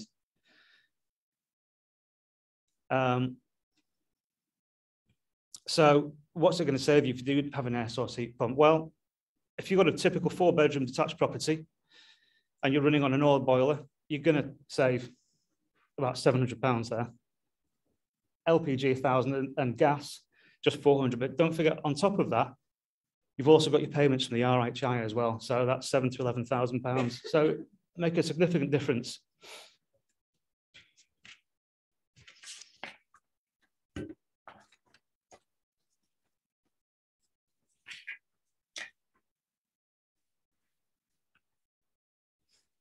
So solar panels, they're probably the best way to hugely decrease your reliance on the grid. I know One Plus All have done it. They massively lower your carbon footprint and reduce your energy bills. Becoming a micro generator of your own electricity is probably the best way to cut costs long term and commit your business to a long-term CO2 reducing strategy over the next 30 odd years. Unfortunately, there is no feed-in tariff at the moment, but there is something called a small export guarantee, which is currently 5.6 pence per kilowatt hour. But the idea of generating it your own, selling it at 5.6 and having to buy back off them when you need it at 16 pence doesn't really make great business sense. So for us at Cast, it's all about balancing the size of the array with the demand of the business. So just to give you an idea, we've recently undertaken a feasibility study for a company here in Stockport. They want to increase their green credentials, but they also need clear advice and be able to make a decision on the best way to reduce their energy bills and carbon footprint. So we asked them for the data. We got it back, and we could see that they're using roughly around 633 megawatt hours per year, a mixture of day and night consumption. We put through our modeling software, and we got to the point where we actually could see we could install 290 kilowatt of solar panels on the roof. That's going to roughly generate 220 megawatts per year, of which they would use about 73%. So that means they're going to reduce their energy reliance on the grid by about 25% in terms of their overall demand. They're going to reduce energy emissions by 53 tons per year, which is the equivalent of planting almost 2,500 trees. So when we're talking about solar, we all like to talk about the levied cost, which means what does it actually cost per kilowatt of the energy that's generated from the solar. So what we normally do, we take into account the total amount of energy generated by the system over 25 years, take the initial cost of the project, and knowing that they'll be replacing 25% of the grid energy by utilising the energy from the PV system, each kilowatt hour that's generated by the PV actually in real money costs them 3.5 pence per kilowatt hour. So that's not bad when you're considering that they're buying it currently at 16 pence. Who knows what that's going to be in 10, 20, 30 years' time. In terms of lifetime savings, 1.6 million. And over that 25 years, it's a 720% return on investment. And that's me. Thank you very much. You've got your van, whatever you call it, outside. You Yeah. want to let people know what that is? Oh yeah, of course. Sorry. When you walked in, you may have seen a 7.5-ton wagon outside. That's actually our mobile showroom. So some of the tech that we've spoken about there, we've got inside. It's completely off grid. We've got solar panels on the roof. We've got battery storage inside. Everything works inside, from air source heat pumps, the inverters. We've got EV charge points in there. We've got a battery system in there as well. So come, yeah, after this, come down, have a look. You want to talk about any of the products that I've spoken about, come and have a chat, please. So are there any questions before we let the speaker go? Questions at all? Yeah. What's your view on battery storage linked to solar panels within commercial environment? Again, you go back to that balancing point, really. The example I gave there, that they're using about 73% of the overall generation. Well, that leaves 27% that's going to be fed back to the grid. Ideally, that leaves an option to put energy storage into there. I think solar and batteries should really go together, but it can come down to a cost issue, unfortunately. Can I ask a question about what's the sort of biggest barrier do you find in helping organisations adopt low carbon technology? What's getting in the way? Two things, I think. Can you repeat the question just so the online audience? Yeah, so it's the biggest barriers that we come across when we're trying to talk to organisations that want to go low carbon. So first one is education. It's, you know, we did this in 2014. Genuinely, I thought if we build cast, they're going to walk through the door, and they really didn't. It was a really hard slog until about 2-3 years ago. Secondly, is capital cost. I think the gentleman mentioned it before, actually. That's a real issue. So what we try and do is, like I explained there with the PV, is try and make it more tangible. You know, what's the actual true cost of the kilowatt hours that's been generated? And at 3.5 pence per kilowatt hour, that kind of makes it feel a little bit more real. Does that help? Does help. Yeah. Okay. Sorry. Can I ask one more? Of course, yeah.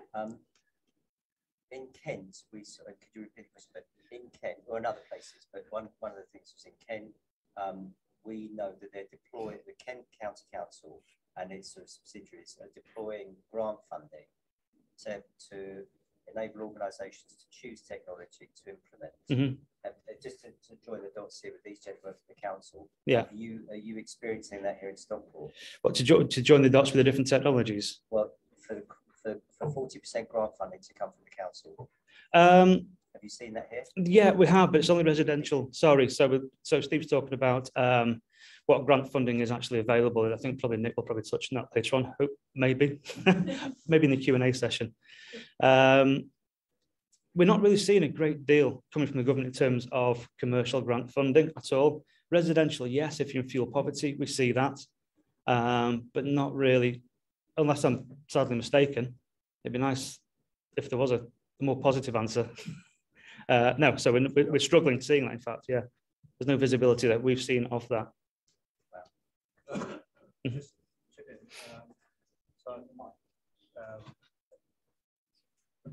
Yeah.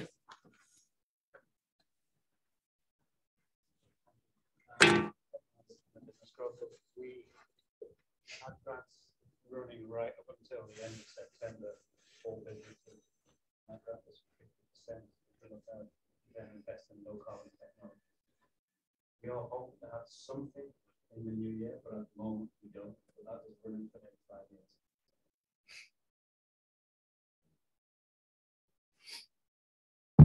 Cheers, thanks.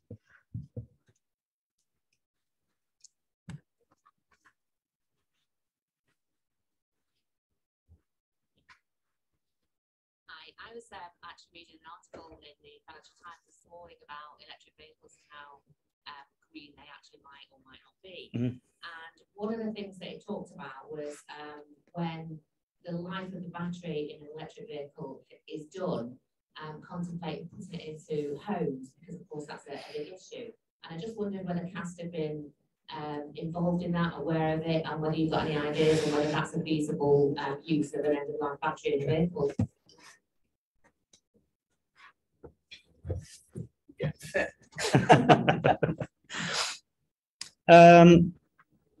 So the batteries in cars are slightly different than the traditional home energy systems. It's not something that we would ever like to see, if I'm honest, putting car batteries in houses, because they're a cobalt system. They run very hot. The normal home energy systems are phosphates, and they don't run hot, so they run ambient temperature, so they're much more safe. So yeah, I mean, I don't think it's a great idea. Is it going to happen? I'm not sure. Probably not, if I'm honest. But I mean, in terms of recycling, you know, they've got to do something. They can't just go to landfill. They can't go to waste. So yeah. I've read articles actually on how they can be used for commercial companies for battery storage. It won't sit inside a building. No. It sits inside a big container outside. And I think the view is that that's probably how the majority of kind of second life batteries will be used.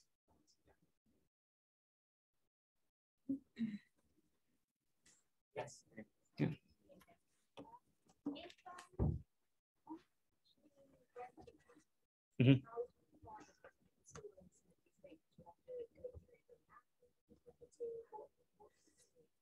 Right. Okay.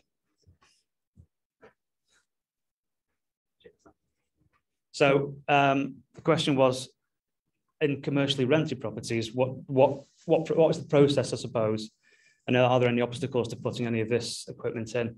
We're actually doing one for a company in Stockport, an engineering firm in Stockport at the moment, who they're in a rented property, and part of the process is, and the due diligence is, we've got to talk to the owners of the building and tell them exactly what we're putting in.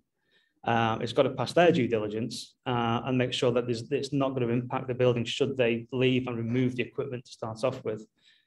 There's not a great deal of resistance to that anymore. People are quite happy to go forward and say, yes, install solar panels or voltage optimization. So no, there's not a great deal of resistance at all there now. Are you struggling with that at the moment? Right, yeah. No, we've found it easier and easier as in the past few years. Yes, thank you very much Okay. for that. Thank you. Yeah. Thank you very much. There are so many options. I'm sure that there's options that we can all do somewhere along the way. I've just been looking at a press release that's come through, which is great news, that 24 major employers from the North West and North Wales have signed up to cut emissions with high net hydrogen, which is good news, and it obviously helps towards the Greater Manchester's ambition to hit net zero from 2038. There's a lot of work to be done before that, Steve, as you've already explained, but it's good to know that there are large employers who are signing up to all that now. I'm sure everybody can make a difference. Next, can I invite Nick Leslie, who is from Stockport Council, with regard to climate action now. Sorry, Scott, in a minute, if you don't mind, to talk about climate action now. Thank you. Great, thanks, Helen. I've just set my various things up here. Ticker. That's the ticker. Okay. Right, can everybody hear me okay? Yes. Great, okay, so. Lovely, well, good morning, everybody. My name is Nick Leslie. I'm the newly appointed Head of Climate Action now at Stockport Council. I'm very happy to be here today, so thanks for inviting me along to talk about Stockport Council's reaction to combat climate change and to talk about the strategy. So back in, as you may know, back in 2019, Stockport Council declared a climate emergency and at the same time signed up to the Greater Manchester Combined Authority's target for carbon neutrality So thanks, Steve, for explaining what that is. By 2038. There was a cross-party agreement, and that led to the development in 2020 of the Climate Action Now strategy, also known as the CAN Plan. So this morning, I want to talk about the 7 key component parts of the overarching CAN Plan, and then I'll discuss how business and regeneration plans fit into this overarching approach. And I'll finish by talking about one of the specific work streams, the climate-friendly borough, and the immediate action we're taking on this front, which is to hold Stockport's first climate summit in November, and launching of the CAN funding scheme. So here we go. This is these are the 7 work streams that touch on all areas of council operations. So the CAN plan affects how council procures goods and services, grants planning permission, invests and leads on regeneration projects. So all very, very important things for businesses across the Stockport area. The CAN strategy and climate emergency are in the forefront of design and delivery of council services and operations, and therefore ultimately impact on businesses in Stockport. The first work stream, Council CAN, is about incorporating climate impact assessments into everything that we do, and also weaving in sustainability measures into procurement and commissioning. And that obviously affects how the council operates, just down to the smallest detail like reduction in staff travel and consumables. The second work stream is looking to develop a new model of financial appraisal that embeds climate change into impacts into decision making. Climate-friendly borough work stream, which we just mentioned, the aim is to be working with businesses and local people to take action, develop campaigns and networks to provide information and advice to residents and businesses about action, essentially to enhance collaboration, which this morning is a really good example of. The fourth work stream, low carbon buildings. So that's about delivering more energy efficient homes and buildings across the council estate. Government at the moment we're sourcing government funding to decarbonise the public estate. From a housing perspective, 40% of council housing stock already has one source of renewable energy. And we have over 90% of those homes have an EPC rating of C or above. So that's pretty good progress already on that front.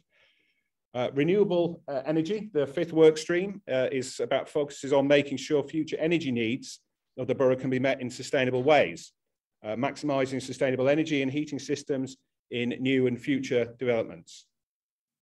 The sixth work stream is encouraging carbon-free transport, increasing walking, cycling and access to public transport.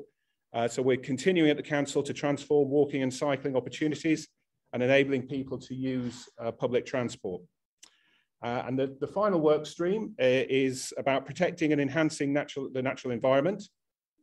Since the climate emergency declaration in 2019, the council has actually accelerated its tree planting programme and has planted almost up to 17,000 trees. And in the next couple of years, we plan to put that up to about 30,000.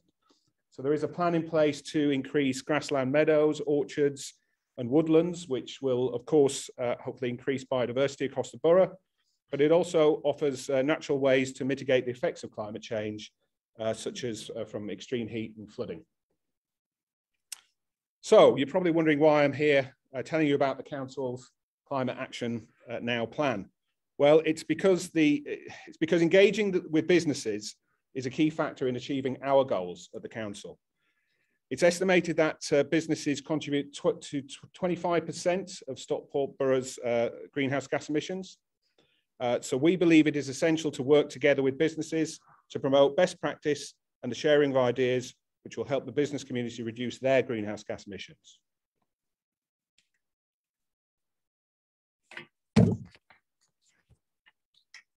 I'll just drop the clicker. All right. So this is an exciting photograph. It's not of Stockport Town Centre as you know it, but hopefully how it will become. So this is an example of Stockport's aspirations for a greener future, which is the Mayoral Development Corporation, also known as MDC. And the ambition here is to create an exemplar green neighbourhood and to do so in a net zero way. The commitment is to deliver a massive regeneration scheme that will transform the town centre and deliver over 3,500 new homes, all in a sustainable way. The MDC aims to create livable, healthy and sustainable residential communities, and it is a key part of Stockport's response to the climate emergency. The MDC will deliver a new model of cleaner and greener living through designing out car dependency and reducing vehicle emissions, maximising clean renewable energy sources, better use of public realm and natural assets to improve biodiversity, and prioritising low carbon construction by requiring building standards such as BREEAM and Passive House. So the time is right to scale up our green place shaping interventions to support carbon reduction and improve public health. Current work on the Stockport economic plan will also inform regeneration schemes, and this work will be finalised in the first part of 2022. The aims of the Stockport economic plan are to support and develop businesses related to the green economy, encouraging them to be based in Stockport. So the Stockport economic plan will develop skills, training, and the curriculum to grow the talent pool needed to deliver climate change action. The council intends to act as a catalyst to help give businesses the knowledge and the skills to engage in iterative processes to develop and enhance their best practice.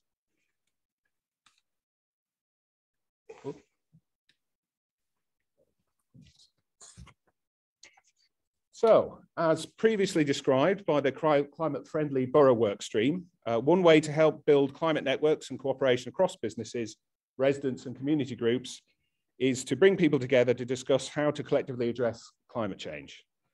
And that is the purpose of Stockport's first CAN Summit, due to be held online on the 9th of November, which you'll see on screen here. At the summit, we hope to forge new links and strengthen existing ones, and also launch the Stockport CAN funding scheme to help inspire action. The summit is being held in line with the COP26 and is purposefully being held online to maximise reach and ease of attendance for all groups participating. We want to showcase new ideas and innovation when it comes to tackling climate change, to help people embrace and adopt new ways of working by hearing about best practice and case studies on tackling climate change. So I think you'll see on here, there are 4 main sections to the day. The first is Stockport CAN strategy, and that will be focusing on what the council can do.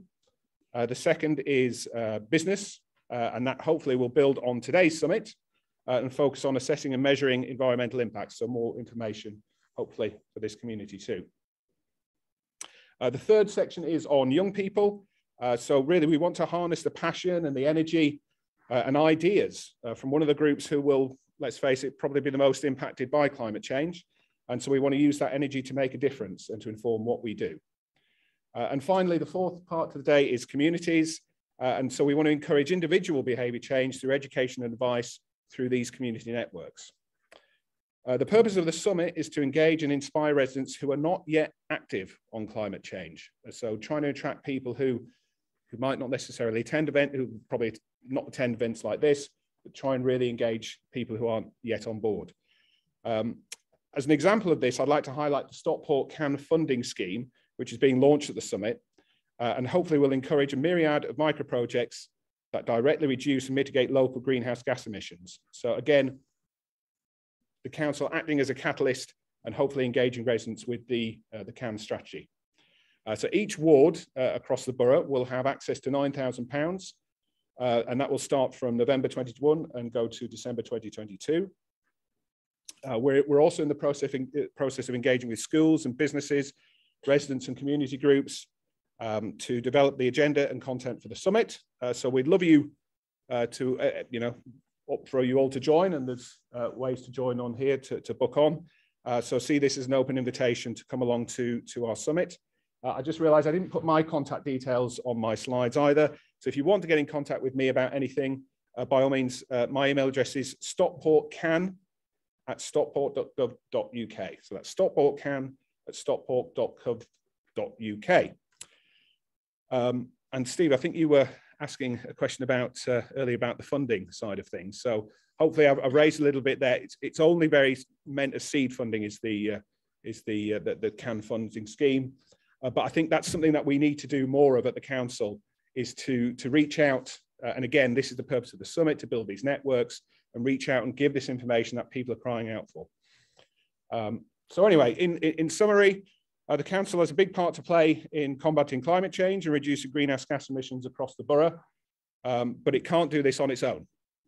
It must collaborate and influence businesses and communities across Stockport to meet the challenge set by the 2038 carbon neutrality target. I think that there's a lot of activity going on at the council, but there's a lot more to do in the fight against climate change, and we hope that you will join us in this fight. Thank you very much. Any questions?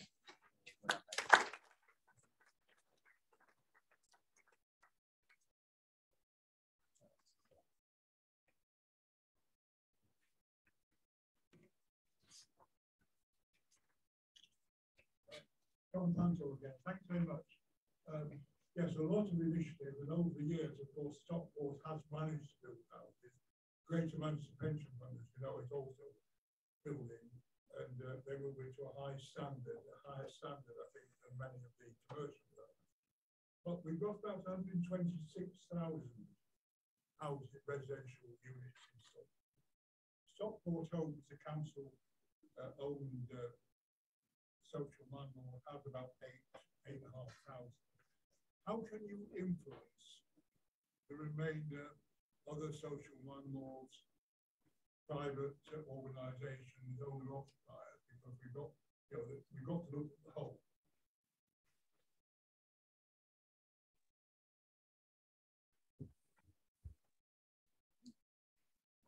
Yeah, good question. I mean, at the moment, the monies that are required to pay for things like retrofits, building in renewable energy into houses, that kind of thing.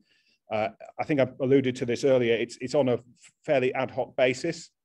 I mean, there is capital funding there in terms of you know, the day-to-day, annual-to-annual, yearly-to-yearly kind of improvements, but it does need to increase. So from that perspective, I think there's a lot more that the council can do in terms of accessing the funds to increase that. But to be fair, I mean, I've only been at the council for about a month, but there has been a heck of a lot of work. I mean, the fact that over 90% of council houses have an EPC rating of C or above, I think is a great testament to all the work that's done there across, you know, Stockport Homes and all the other housing providers as well in the borough. Thank you. Best of luck.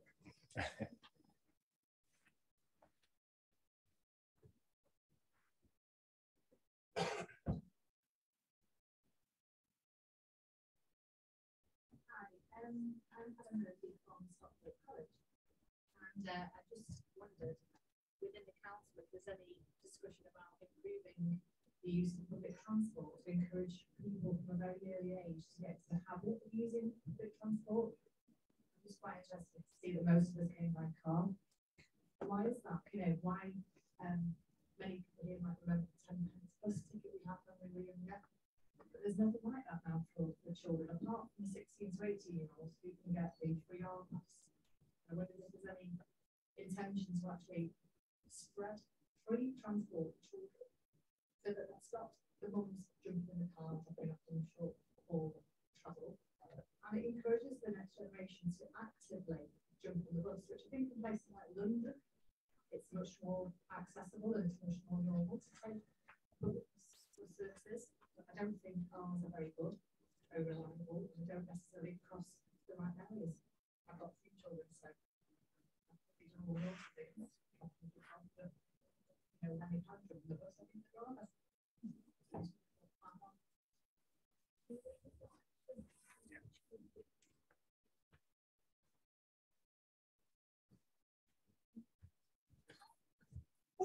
Very good. The question was about what are the plans around promoting public transport, especially for the short journeys, things like taking kids to school. I mean, there's certainly the intention there to do that. I think it needs to happen. I mean, we've heard from Andy Burnham talk, you know, making the comparisons with London, which you made as well, and making it cheaper for people to access public transport, because I suppose it's not just about having it on your doorstep, but it's also making it affordable. But I know the There are plans afoot to extend the Metrolink into Stockport. I mean, I think that would be a huge game changer for this particular area. But there's a lot more we can do, and I think it's trying to get people into the sort of zero carbon methods of transport for those short journeys as well, walking and cycling. Walking. I think I've just created a new way of getting about. It's a combination of cycling and walking. Anyway, but so yeah, we definitely need to do more on that front. Again, it's a case of, and I'm probably going to get a bit repetitive now, there's a lot being done, but we recognise there's a lot more to do, and hopefully that's what the plan can bring together, make that more cohesive across the council. And we can, again, not that we can control everything, but we can certainly have a big part to play in catalysing, being a catalyst in that area. One right at the back. Yeah.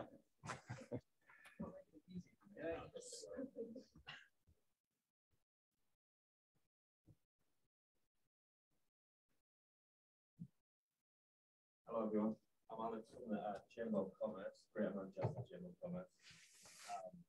So my mission is make the chamber more sustainable and increase sustainability for SMEs in Greater Manchester.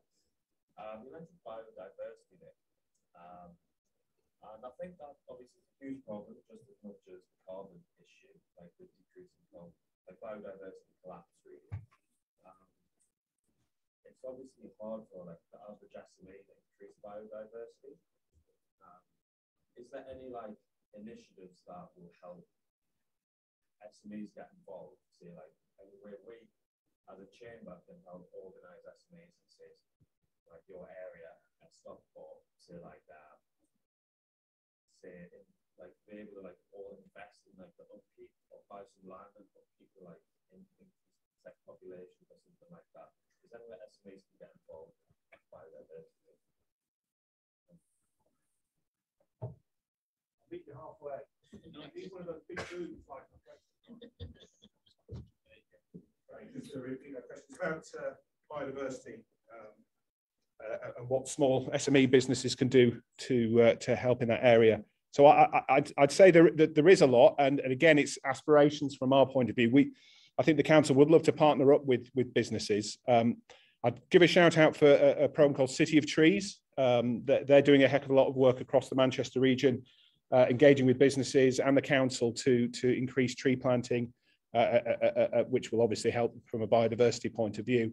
But we definitely want to start partnering up with private enterprises, private landowners, because obviously we can plant on council-owned land and look after that. But there's certainly something that we need to move into that space of getting more private private enterprises, private landowners involved in tree planting. And it's not just tree planting; it's grassland meadows, orchards, those kind of things. So by all means, we should talk, and hopefully, hooray, another network that's created at an event like this. So, but definitely, we want that's what we want to do. That's the purpose of these discussions.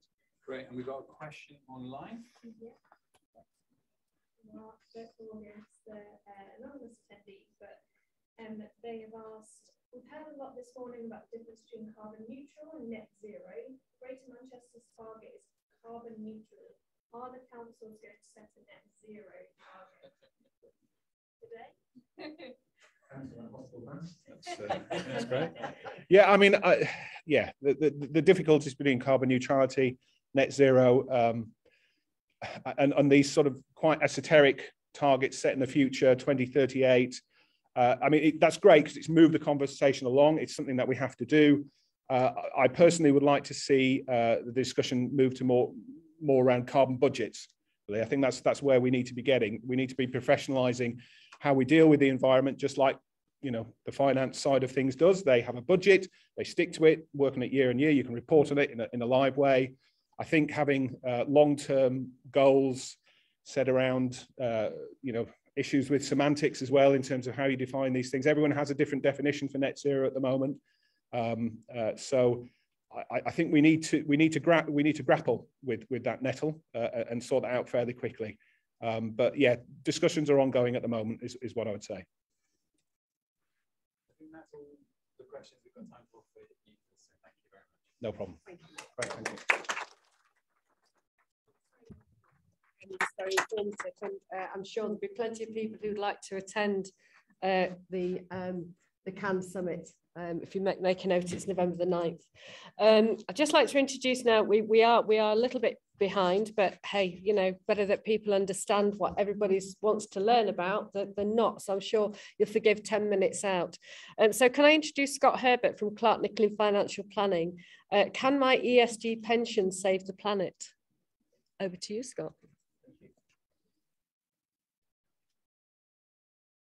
Good afternoon or good morning. Take two. Could we roll the slides on here? Just on the lectern.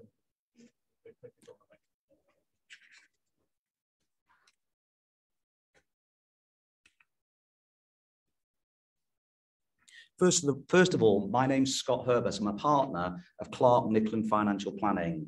We're a firm of independent financial advisors and chartered accountants based over at Cheadle Royal Business Park. Many of you will know us through the Stockport Business Awards. We organise the awards and we're the founder of the awards.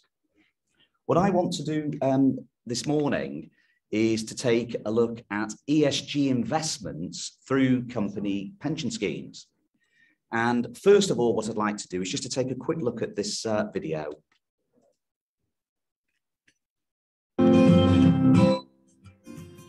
That's the dream, yeah. Tell me about it. That sounds amazing, doesn't it? That sounds quite a fair. That's the dream, yeah. Tell me about it. That sounds amazing, doesn't it? That sounds quite a fairy tale. It's actually never occurred to me before that my pension could be something that would create change.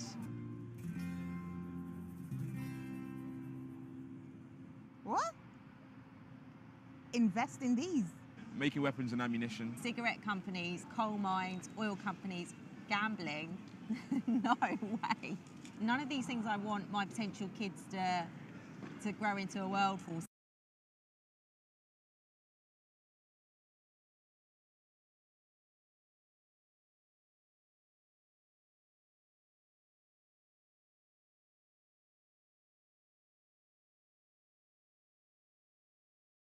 At 4 key areas. First of all, having a look into investing into company pensions with an environmental, social, and to make a positive impact. We're going to take a look at ethical funds versus ESG funds, what the similarities are, and then any key differences. We're going to get under the bonnet, which Donald is very kindly let us do here today, to look at the one and all ESG pension project that's currently live and what we've been doing there. And then also taking a look at maybe use employers or employees, how maybe you can step up and make a positive change with your company's pension scheme.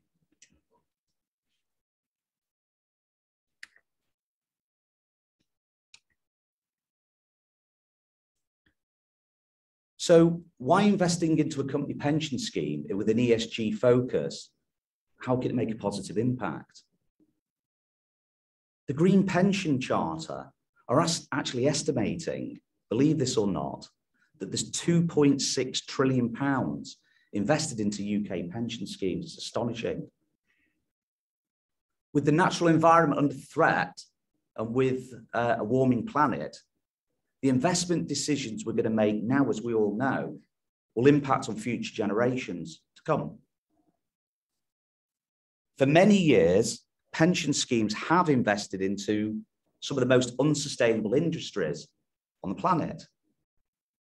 And Make My Money Matter actually quote for every £20 billion invested into a pension scheme in the UK, only 5 of it is aligned to the values and sustainable targets of those companies investing in it. Again, which is astonishing. There is a massive gap at the moment, and I think there's an enormous opportunity to do something positive. Just a whistle-stop tour, really, looking at ethical funds versus ESG funds. Now, when we look at ethical funds, they are different to ESG, which I'll explain fairly briefly, because it is quite a deep-rooted subject.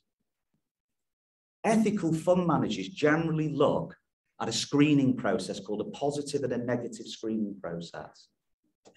The positive identifies and focuses on investments in companies that are considered top performers within a chosen criteria. If we have a look at negative screening, that then looks to exclude companies with sin stocks that perform poorly on an environmental, social, and corporate governance criterion, ESG. So in a nutshell, ESG focuses more on moral and ethical judgments. Just than investment considerations, they are very different. So what's ESG? ESG, environmental, social, and governance. When investing, ESG fund managers measure the ethical impact of the companies they invest in. And they'll consider things, and this is only a brief, I could literally go right down to the floor here with that. Amount of waste the company produces, amount of energy the company uses, measures to tackle race and inequality, investments in local communities.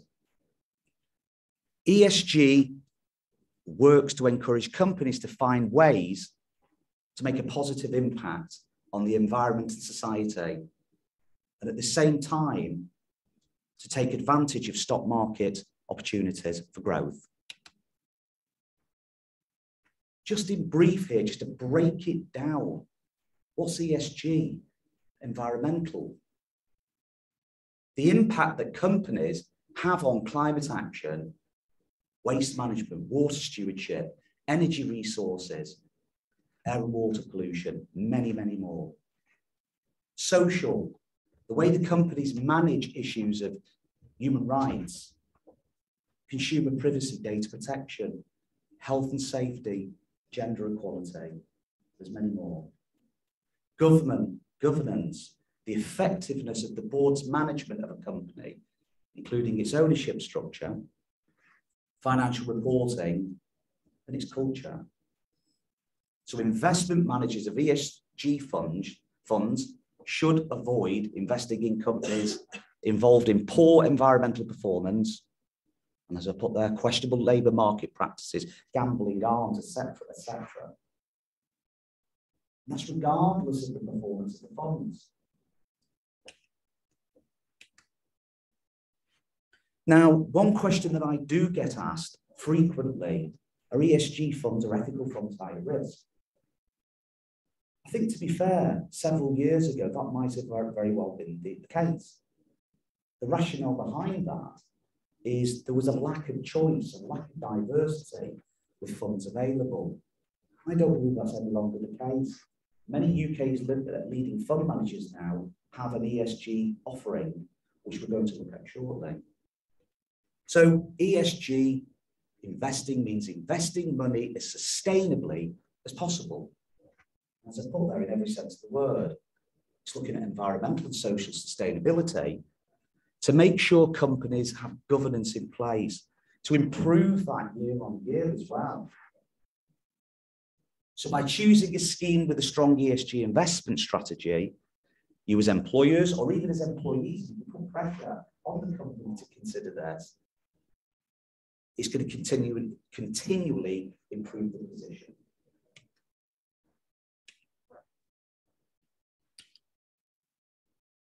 What I wanted to take a look at, again in brief, is just to get under the bonnet, talking about companies stepping up, putting the money where their mouths are. Donald, One Plus All. We're currently working on a live project with the organisation, which comes all the way down from the board. It's an employee ownership trust. So everybody's in this together. We've been asked, or were asked, to take a look at a truly ESG approach, going beyond ethical. Donald and the team carried out an internal consultation with amazing results.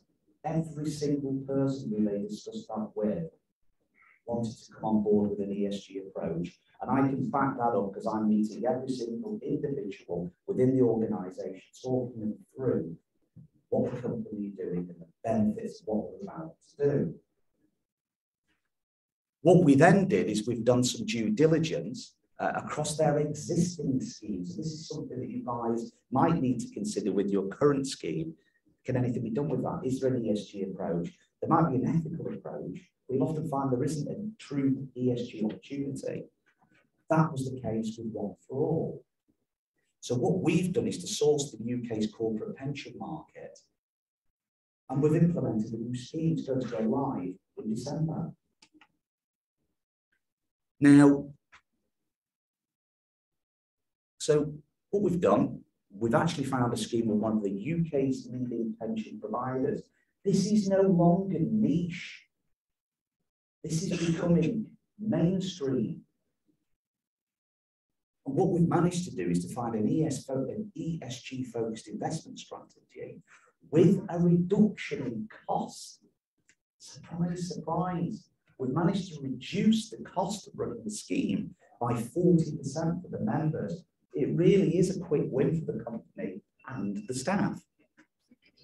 What we have done, we've got to do, is to make sure there's continued protection for the members under the Financial Services Compensation Scheme. There is, with an ESG approach, 100% protection of those funds, unlimited. And what we have done is to take a look at the past performance of the fund. How does it stack up? This is fantastic. What we've got here in brief are 3 indices. Green, the benchmark. So what we've got here over a 2-year period, surprise, surprise, if I come over here, no guessing what this is up here. That's the onset of the pandemic and then subsequent recovery with economies.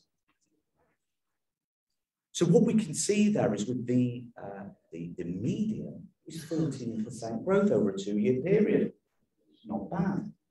The existing scheme that we have in place for One and All has actually turned in a fairly healthy 10%. How about this? Their ESG fund, not guaranteed, we're going back in the rearview mirror here, has turned in 30% growth. So the message today is ESG. Oh, it's not going to work as well. It's not going to give us good a return if we look at an ESG focus on the fund. Well, I beg to differ, and those are the stats.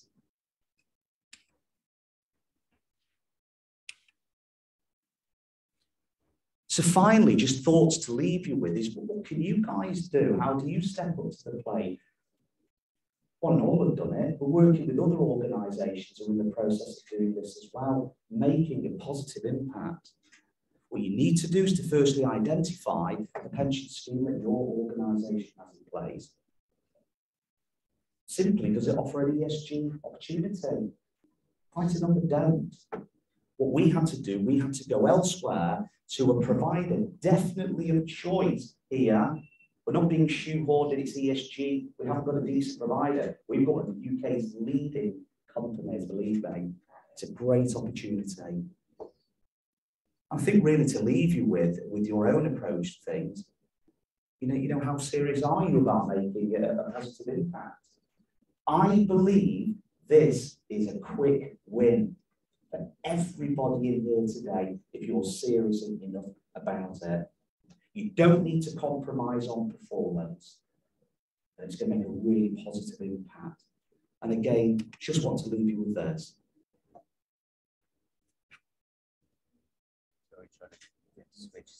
These things, that would be a wonderful, wonderful thing. So on this list, these are all. Oh, there you go. That is a stunning list of good things. Yeah, if my pension went to these things, that would be a wonderful, wonderful thing. So on this list, these are all projects and ideas that I would definitely back. I would definitely support social housing, infrastructure like schools and hospital, building wind farms, and tackling climate change. And companies that treat their work as well. This is my kind of list. And I, as a kind of customer, can feel, first of all, better about where my money is going, but also you would assume that those pensions would do actually quite well, probably make more money ultimately. Call sounds like name dropping this. I was on a call with Richard Curtis who did comic relief, rom-coms, whatever they are, I don't know. He was shocked when he investigated what comic relief was invested in. Horrified, actually. So he set up a not-for-profit. If you Google Richard Curtis pensions, and he spoke to a world-leading cancer surgeon that saved, you know, so many lives. She was invested in tobacco companies. Horrific. Actually, I read somewhere that the biggest change that any of us can make as individuals isn't to buy an electric car, isn't to put heat source pumps in, isn't to become vegan. Add all those things together, the biggest change that any of us can make is switch to ESG pensions.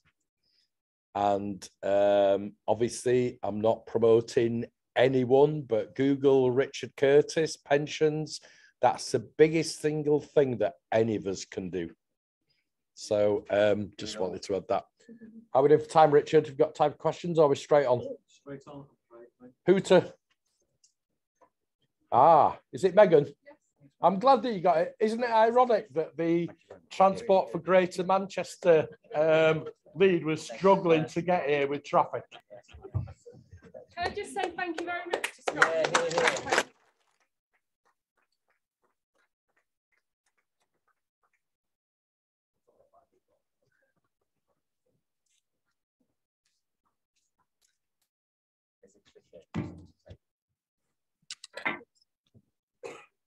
Thank you. Ooh. Can everybody hear me? Yeah.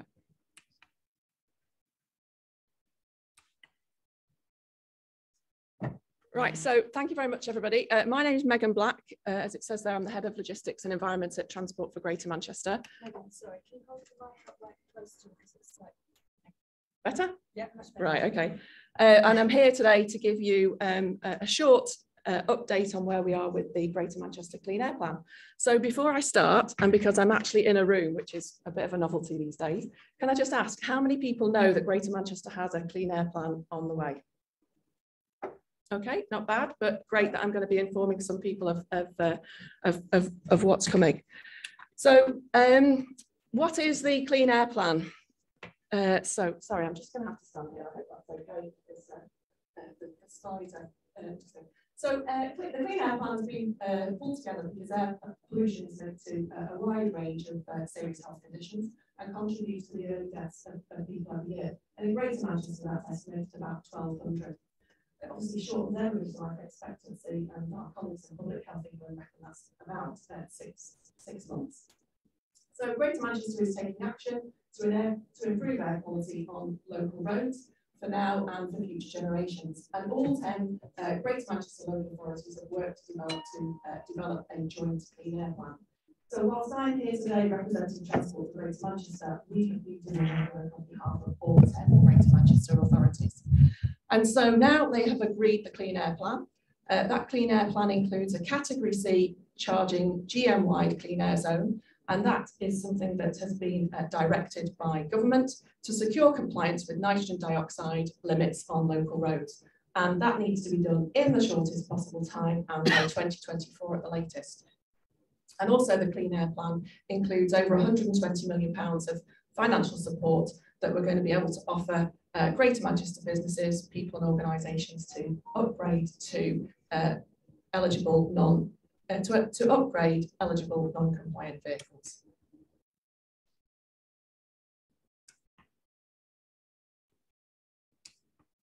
So you might have to get a bit closer, sorry. Okay, so in terms of the zone itself, the clean air zone, when it launches, will operate 24 hours a day, 7 days a week, every day of the year. And all roads within Greater Manchester, apart from those managed by national highways, so that's motorways and trunk roads, will be included in the zone. As you can see there, it's just a reminder that it is all the 10 local authorities in Greater Manchester are in the clean air zone. The zone is going to be introduced in 2 phases. So from Monday the 30th of May next year, It will be introduced for heavy goods vehicles, buses, hackney carriages and private hire vehicles that aren't licensed in Greater Manchester. And if they are a non-compliant vehicle, will be required to pay a daily charge. And then from Thursday, the 1st of June in 2023, that will extend to include light goods vehicles or vans, minibuses, coaches. Coaches need to get an exemption to that date, and it will also then apply to those hackney carriages and private hire vehicles that are licensed in Greater Manchester by the Greater Manchester licensing authorities. So the vehicles that don't meet the emission standards will pay a daily charge to travel in the zone. But just to be really clear, this doesn't include private cars, motorbikes and mopeds. They're not included in the clean air zone in Greater Manchester. And the zone is designed to improve air quality by encouraging people to upgrade to cleaner vehicles. Just as a reminder, it's not the same as a congestion charge zone where all or most vehicles are charged to drive. This is about compliance with emission standards. So those vehicles that aren't compliant would need to pay a daily charge. So just one thing that's on the bottom of the slides there is the fact that whilst the final plan has been agreed, there is a consultation just running at the moment about potentially including another couple of things within the clean air plan. One is a particular type of vehicle, an M1 MSP motor caravan, and also about including the sections of the A575 and the A580 at Worsley in the charging scheme. So that consultation runs to the 13th of October, and if you want to have your say, then if you go to the website cleanergm.com, you will be able to read information about that and answer a couple of questions to help us pull a report together for members to consider that matter. So in terms of the funding that's available, Greater Manchester, as I said, has secured over £120 million. In terms of different vehicle types, the table on the screen shows you the different amounts of financial support that are available to people, and that's either for replacing the vehicle with a compliant one, or alternatively, certain vehicles have the ability to retrofit. That's to include something in the engine to do emissions reduction, and there's also funding available to them. So in terms of the availability of funding for non-compliant vehicle owners who want to make an application, and if they meet the eligibility criteria set out in the Clean Air Policy, there is a report going to members next week where it's proposed that the first phase will open in the end of November, and that's for HGVs, and then in January 22 it will open for other vehicle types. So I'd really encourage people to sign up to our newsletter on cleanergm.com, because that's the really good way of finding out exactly what's happening when funding goes live, and also it will give you more information about being able to check the compliance of your vehicle, to understand any discounts or exemptions that may apply to your vehicle, and also tell you when it's, if it is non-compliant, when the daily charges will come in, and give you a heads up on when the funds open so you can make an application. So I'm happy to take any questions that anybody may have. That was just a whistle-stop tour of GM's Clean Air Plan.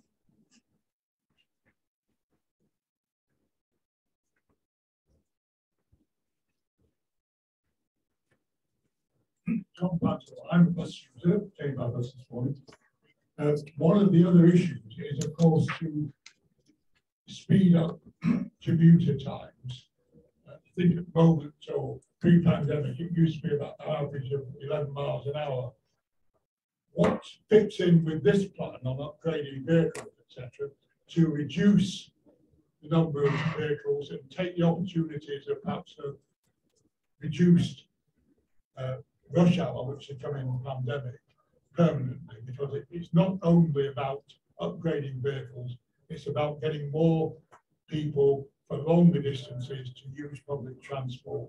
And if you speed it up, it'll be more attractive.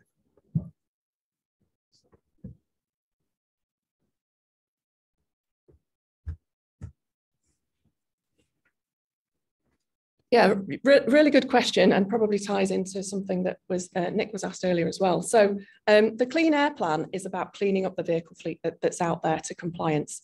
And so really, it's probably not going to reduce the number of journeys. It's about cleaning up those journeys that happen. But you're absolutely right. You know, Greater Manchester has made real clear commitments around carbon reduction, and in terms of you know, reducing congestion time, then there's a lot that Transport for Greater Manchester and all the authorities do in terms of pointing people to active travel opportunities, public transport opportunities, and one of the things we're also doing is around electric travel possibilities as well through charging. But I think overall, probably a lot of people realise that things are going to have to shift, things are going to have to change, and people are going to have to look at the journeys they take.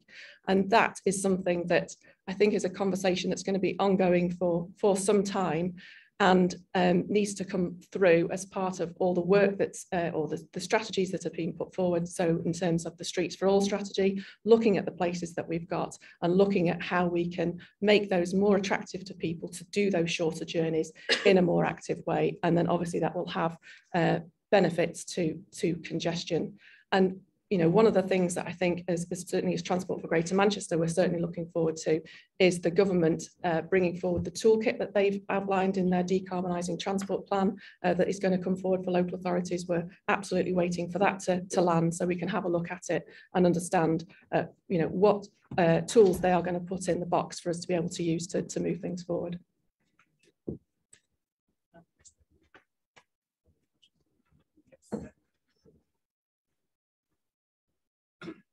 Hi, I'm just interested to find out what plans Stockport has to connect to the tram system in Manchester. So we can see that soon. Any dates?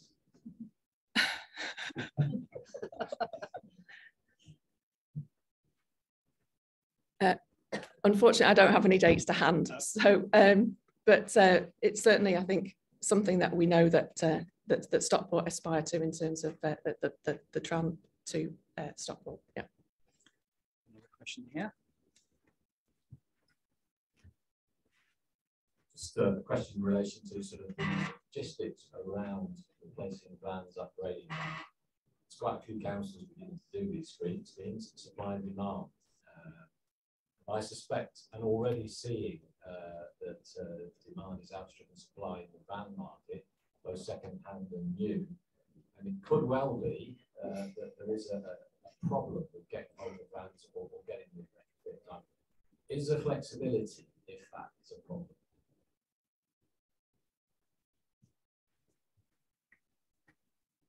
So absolutely, there's flexibility. We in the policy that's been developed, if somebody has made an application for a compliant vehicle and they haven't got one, then there is a temporary exemption for people to be able to apply for. The other thing I would say is that given the fact that there may be those issues, as soon as the funds become available and open, I would really encourage people to make the application for that, because that means that they can get their vehicle on order if there are any issues. I think the other reason I'd encourage people to make an application early as well is because through the consultation that we did last year on the plan, one of the things we did was we asked questions about COVID-19 and what that meant for people. And a lot of people came back and said that, you know, they felt that there should be a hardship fund available. Government didn't agree with that, but government have said that they will continue to work with Greater Manchester to look at the amount of funding that we've been awarded. And so if we're going to make a case to government to say that we need more money, then we actually need to be able to demonstrate the fact that there isn't enough money there. And that will be helped if people have made those applications and people's eligibility have been confirmed and the money's been allocated to them.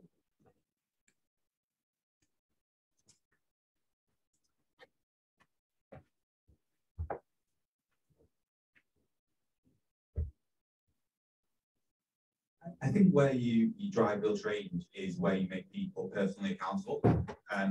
What does Transport for Greater Manchester do to ensure that people are accountable for the cleanliness of their own air?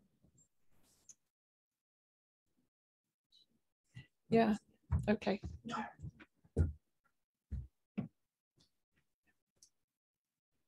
So I've just been asked to repeat the question, which I heard as what Transport for Greater Manchester do to make people accountable for the clean air.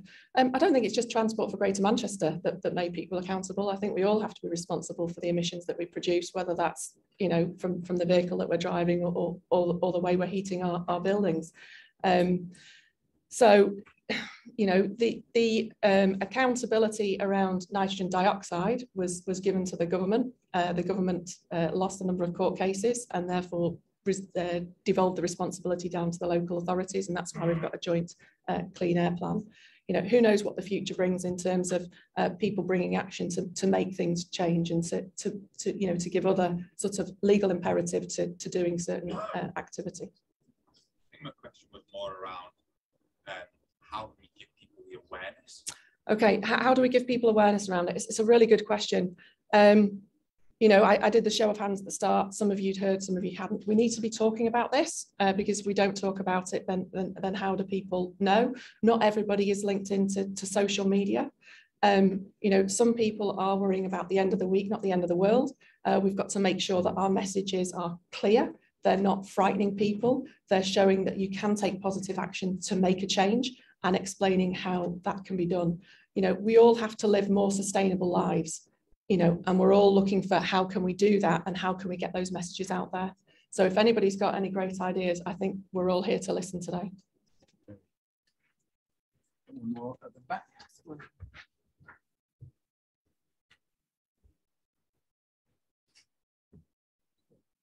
Thank you very much. It's with regards to the motorway network. So you know, here in Stockport, we have a busy motorway running through the centre of our town. The motorway is excluded from the clean air scheme and the clean air plan that's here. From a charging point of view, what's being done to ensure that the pollution that's generated on the motorway that runs through the centre of Stockport does its share to making our air quality better?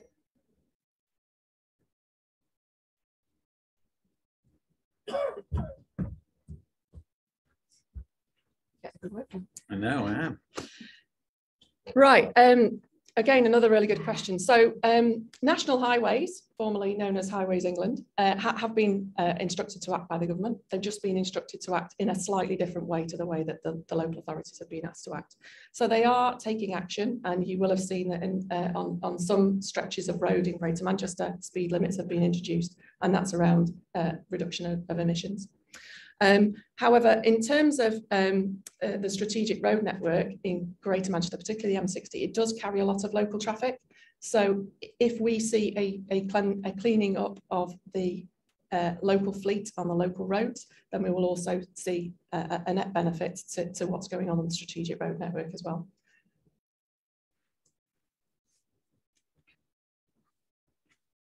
Last one for this one.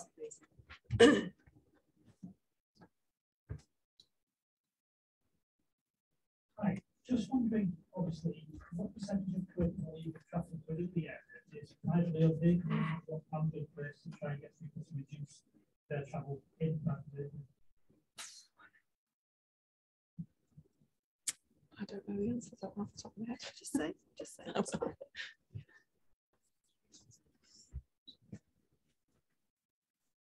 Unfortunately, I don't have the answer to that one off the top of my head, and I wouldn't want to guesstimate and get it completely wrong.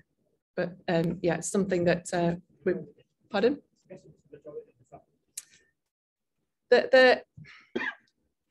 All I will say is that in terms of a clean air zone, the government have set the framework of how you introduce a zone. So you start off with a category A, that's buses and coaches and taxis and private hire vehicles, because they do a lot of mileage all day, every day.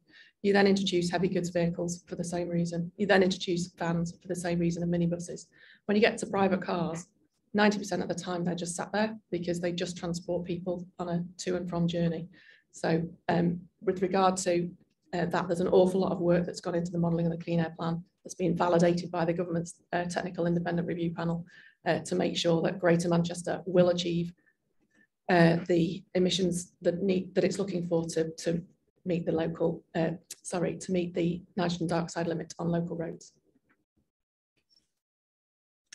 Megan, thank you very much. Again, that was very interesting. can just endorse the fact there that no matter who we are and how big or small our organisations are, or in our own home life, everybody can make a difference. And thanks very much for just endorsing, reiterating that. We're going to take a quick break. Actually, we did have 15 minutes scheduled in, but if you could make it 10, that'd be really good, and we can try and get back on. Sorry.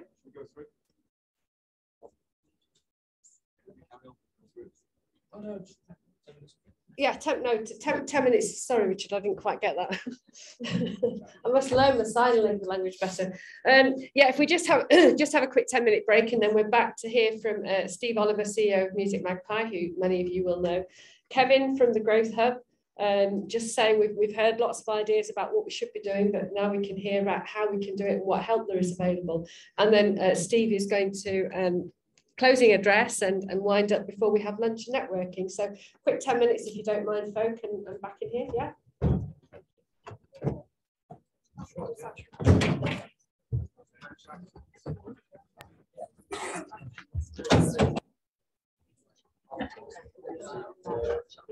That's great.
Hi everyone, thanks for coming back again. I hope you just managed to have a quick break. Nick Leslie mentioned earlier on about the CAN summit that you're Climate Action now, that you're running in November the 9th. Just as a precursor to that, we've put some questionnaires out on your seats. They're anonymous. We'd be really grateful if you would fill them in and leave them so that we can collect them at the end, or pass them to one of the Planet Mark people, or indeed to ourselves. Just so that Nick can get some idea when he runs his event as to where we're at now, and then maybe we've got some measure about where we are going forward. So as I said before the break, we're looking at carbon stories and people's experiences from businesses in Stockport. And the first of those that we're going to listen to now is Steve Oliver, who is co-founder and group CEO of Music Magpie, who's been doing some fantastic work recently, including Mount something, which I won't say anymore about for the time being. I won't steal your thunder. So what is e-waste and why do we need to recycle more? Steve, over to you. Great. I realised I turned up, is this working now? Zero carbon tour, and then I printed my notes out. It's not very good. Thanks, Helen. I'm not convinced this is working. Or, oh, I think it is actually. Yeah, not close enough. Helen, thank you for inviting me, and I don't know whether to blame you for giving me your cold last Thursday night. Well, don't get that close, Steve. You did insist on kissing at the end of the night, so no, I'm on day 12 of it. And yesterday she phoned me and she said, I promise you drugs and tissues. So that's why I turned up, because it sounded like a good Helen White party to me. Anyway, let's get into it. So as Helen said, I'm co-founder and group CEO of Music Magpie. I'm also chair of Stockport Economic Alliance. And Mike, I should also mention, I sit on the big committee with you, don't I? And we do some great stuff, and I'll tell you their involvement in sort of one or two of the things we're doing. And thanks also to Donald and one and all for inviting me to your event, and to tell you a little bit. Am I doing slides, or is somebody else doing it? Clicker, no, there you go. Clicker. There's a clicker there if you want it. And a laser. There you go.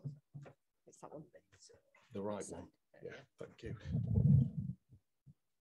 Thank you. Oh yeah, that's me. Right, and that's what I'm talking about, e-waste. Phil, you're not allowed to put, I didn't know Phil was coming in, he just said, hello, Steve. I was like, I know you, Phil. Phil's my close colleague from Music Magpie. Hands up if you know, and be honest, what e-waste is. Before I stood up and said, you know, what's e-waste? Hands up. Okay, brilliant. Because we did some research actually, and 4 in 5 people, whilst they guessed it was electronic waste, they didn't really know what it was and why it was so important. So I'm going to tell you a bit about that.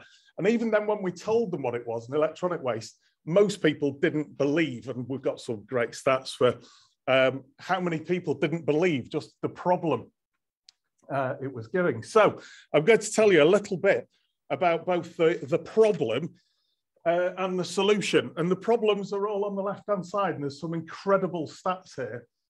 Global e-waste has grown by 21% in the past 5 years. To over 50 million tonnes. Now, what is global e-waste? It's anything. It's from the kind of materials that we recycle, so mobile phones and small consumer tech items, but it's hoovers, it's TVs, it's anything you might use in the garden, it's anything with a plug, really. Why is it so important? Well, electronics are contributing 70% of the landfill's toxic waste. So there's some really nasty stuff in that e-waste. So the bad stuff, let's do the bad stuff that's in e-waste. Who knew that there was lead in a mobile phone? Who knew there was mercury? And most damagingly, who knew there was arsenic in it? So don't tell the Russians. But obviously, if this stuff goes in the soil, it's all going into poisoning the soil and damaging the planet. What's also in your average mobile phone is some really precious stuff and good stuff. So silver, gold, platinum is all in a mobile phone. It's all the kind of stuff. Now, actually, when I start to talk about the solution, why this is so important is the biggest competitor that Music Magpie has is people's apathy. People doing nothing with their old devices. So as the third box down says there, 11 devices. So again, hands up if you're guilty of you've got a drawer or a box somewhere with your old devices in? Everybody, because I went in our electric cupboard about 3 weekends ago, a circuit blew, and I took out a couple of old castle handbags, and underneath there was about 6 mobile phones. I was like, oh my God, even we're doing it.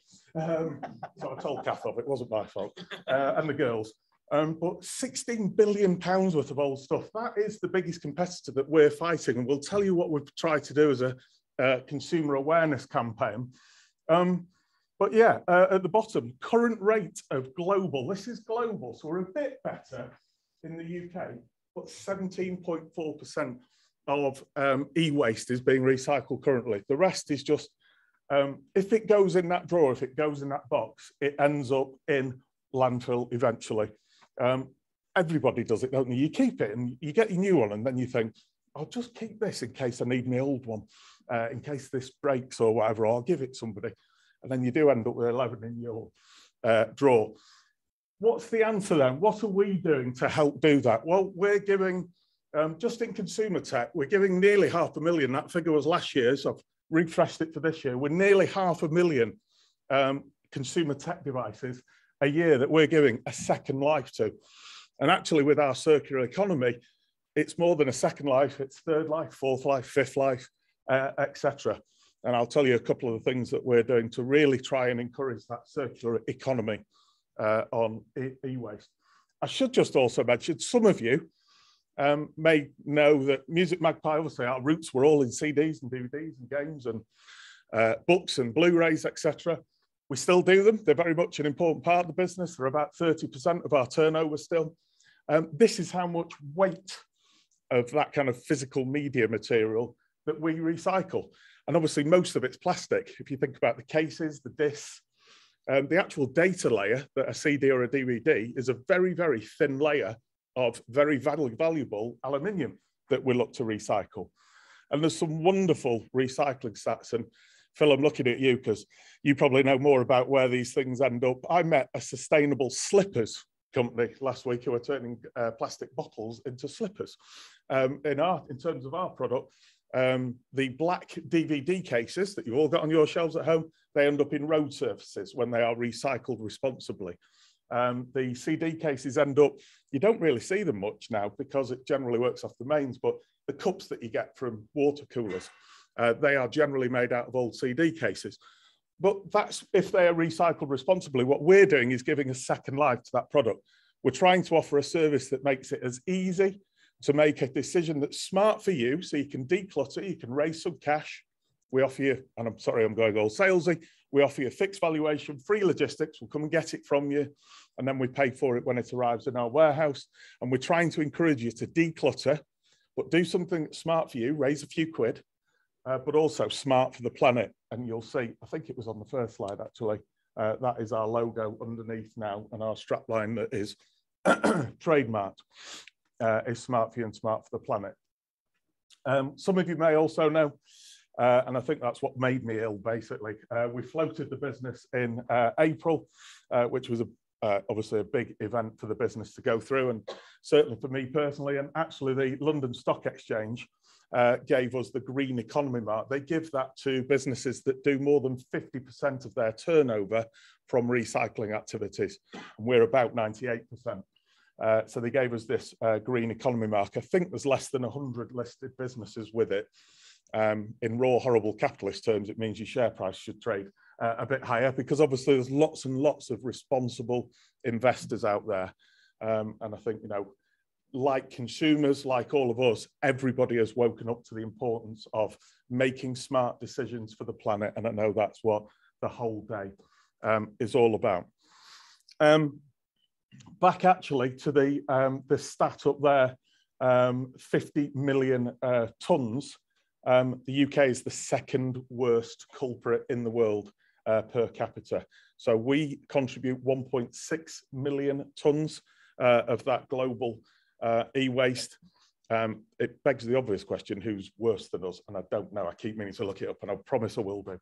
But you know, we are one of the worst for doing that. What are we doing about it? I'm going to tell you in a moment about the consumer awareness campaign that Helen nearly stole the thunder on the name of, but many of you will be aware of what we've been doing, firstly in Cornwall and then Stockport. But a couple of quick things just to say. We've always tried to make Music Magpie as easy as possible for people to sell your old devices. So free logistics, fixed valuation, etc. We call it the lazy man's eBay, because 80% of the UK population won't sell on eBay. It's too much hassle, or they haven't got the inclination or the time, or actually it's not the listing bit on a Sunday afternoon. It's you get an email while you sat here and it says it's sold, and it's like, oh God, I've got to post it and have they paid and me feedback. So we've always tried to make it as easy as possible. However, it is still a leap of faith to sell your old phone to Music Magpie, and there's a bit of effort involved. You've got to package it up, you've got to send it off. You've got to hope that you've described it as the right phone and is it in the right condition, etc. Now, again, we try and make that as easy and as trusted as possible. We honour over 80% of the prices we offer. As long as it is what you said it was, we will pay you on the day it arrives. We do have to regrade some of them, but there's still that little bit of, shall I call it, friction. What we want to do is to make it even easier for you to get your old device out the drawer and sell it to us, is be able to sell it in a smart drop kiosk. And our partnership that we announced formally last week with Asda is that we're rolling out 300, and I'm sorry, I really should have put a picture on it on our slides, but Richard told me, he said, keep it TEDx and only do 3 slides. And I'm like, never done 3 slides in my life. But I should have really put a picture of our kiosk on, but I think a lot of you have been in our reception and seen that it's a 7-foot high kiosk that you can sell your old mobile phone in 3 minutes to us. We do all the same grading, we do the same security checks. So very often the first question I'm asked, in particular by investors, is what stops somebody bopping me over the head around the corner and selling my phone? We do all the security checks on it, and we've got your name, address, email address, and bank details. So you're not very bright if you try and sell us a stolen phone. What we're also doing to match our consumer service, we are the biggest mobile phone recycler. Dare I say, last week we also became the best mobile phone recycler for the 3rd year running at the Industry Awards, which was lovely. And I'm sorry for the sales pitch. But what we are trying to do is take that up consumer award-winning services into businesses. So again, Phil is doing a lot of work with this side. So if you did want to be able to catch up, just wave your arm around, Phil, so they can catch you later. But we're offering basically that service into corporate environment. So Deloitte is our first big signed up national contract where we are handling all their old devices. So Apple phones, Apple tablets, and their MacBooks. Every time they do a refresh, we're handling all their old product for them and are helping distribute new and at times refurbished product back into it. So we're taking that award-winning service from consumers into corporates. We're fascinating, different agenda for a corporate than it is for a consumer. Consumers about price and service and convenience. The corporate is all about the governance and the trust of the data. Are you going to, can I trust you with my data? There is business sensitive info on this. Can I trust you? And number 2 is ESG. And that's what Deloitte have told us over and over again. Can you tell us and give us the stats back that tells us how much good we've done, what we can write in our report this year as to how many devices and how many trees, we've equivalent of planted and how many polar bears we've saved, etc. By doing that service. So there are a couple of the answers. And just to finish off, I'll just show you our Mount Recycle More. So this was a consumer awareness campaign. We actually launched it in tandem with the G7 summit, which was in June in Carbis Bay. So we built this. When I say we, I was literally nothing to do with it because what a genius. The artist is called Joe Rush. If you look him up, he calls himself a waste mutoid. And he does what that means, I have no idea, but he literally, him and his team built that from scratch. It's 12 tons of e-waste. It's 20,000 pieces of e-waste. It's an incredible sculpture. It's the 7 G7 leaders' faces. So for those, I could have, if I'd have had any longer, I'd have done a proper quiz on this, but I'll put you out of your misery. Obviously, Johnson on the left, and I'm calling him that for a reason. He's standing up now, isn't he? And hopefully I've told more truth than he ever will at the conference. And then Suga, who selfishly has just resigned as Japanese president. So he'll be the first one, I think, just before Merkel to change. Then we've got Macron, Draghi, who's the Italian leader, Trudeau, who's next to Angela Merkel, who one or two people unkindly said looked like Elton John, and Joe Biden on the right-hand side. We got amazing. This was just, I kept stressing to every journalist, this is not a political statement. We don't want to make anything political out of this. This is consumer awareness. We got incredible coverage for it. It was covered that night on James Corden on the Late Late Show in the States. Jimmy Fallon covered it. I was interviewed live on Japanese TV, which was a new one for the CV. And German TV was there, Canadian TV was there, CBS were there, BBC Breakfast covered it. If the weather had been better, where I'm stood there in front of it, they were going to put their desk and present the whole breakfast show in front of it. And unbelievably, this day in June, it was glorious up here, and it was piddling down there and blowy, and they couldn't do it, which was a real blow. But yeah, you can see, I mean, and when I talked about e-waste, I probably should have started with this image and not ended it, because this is what e-waste is. You can see all sorts in there. There's a little quiz on the hoardings, because as you can see on the right-hand side, so Joe Rush's joke, not mine, I promise. He made him out of phones because he's a phony bastard. So his face is mobile phones, all his hair is landline phones and old devices hanging down. And those of you who are observant, so this summer, we moved it to Stockport, and I hope you've all managed to see it. If you haven't, please come and see it quickly, because it's moving next week. It's going to be disassembled, and I'm really, really excited to tell everybody that it's going down to the Eden project. So it's going down to the main entrance to the Eden project for a year, and it'll be on display down there. Over 1 million people a year visit the Eden project, so we're so excited to see that. It's got some brilliant attention. Sam will be mortified that I've put a picture with her on in front of it. And I just said, go and stand over there, Sam. Give everybody an idea of scale. Sam is our Chief Sustainability Officer. She sits on our main PLC board and is a wonderful colleague of mine who I've worked with for many years. And she does everything sustainability in the business. So she was really excited and proud of this. Again, Joe Rush joke, not mine. We moved Boris Johnson to the far right because that's exactly where he belongs. And I should note and thank Mike and my colleagues at Totally Stockport and at the council who both helped us do this. We literally made the decision to do this and logistically put it in place in about 10 days, which was incredible. And Joe and his team came up and built it in 4 days. It's been there a couple of months now, but it's made a great effect. And as I say, there's quiz things on it, there's some interactive stuff. We've had loads of engagement with it. And I think along with the frog trail, it's given Stockport a bit of fun this summer as we've all been released from the pandemic. So that's what we've been doing. And hopefully that gives you a flavour of kind of what e-waste is. Yeah, go and have a look at that. Every time you look at it, you see something different. There's strimmers in there. There's an old keyboard. He's got an old Guitar Hero hanging around his neck, Johnson. Sadly, it's not quite tight enough. But there's all sorts going on with it. And that's what Music Magpie is trying to do. Just literally raise awareness, get people to do something that's smart for them and smart for the planet.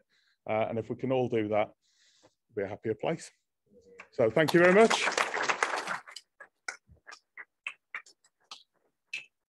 Want to take questions?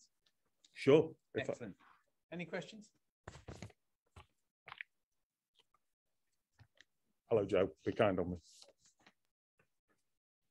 I'm tied into the Apple and Mac ecosystem. Yeah. Well, and I was thinking they are building their devices to fail, particularly for the intensity to fail, which is always that.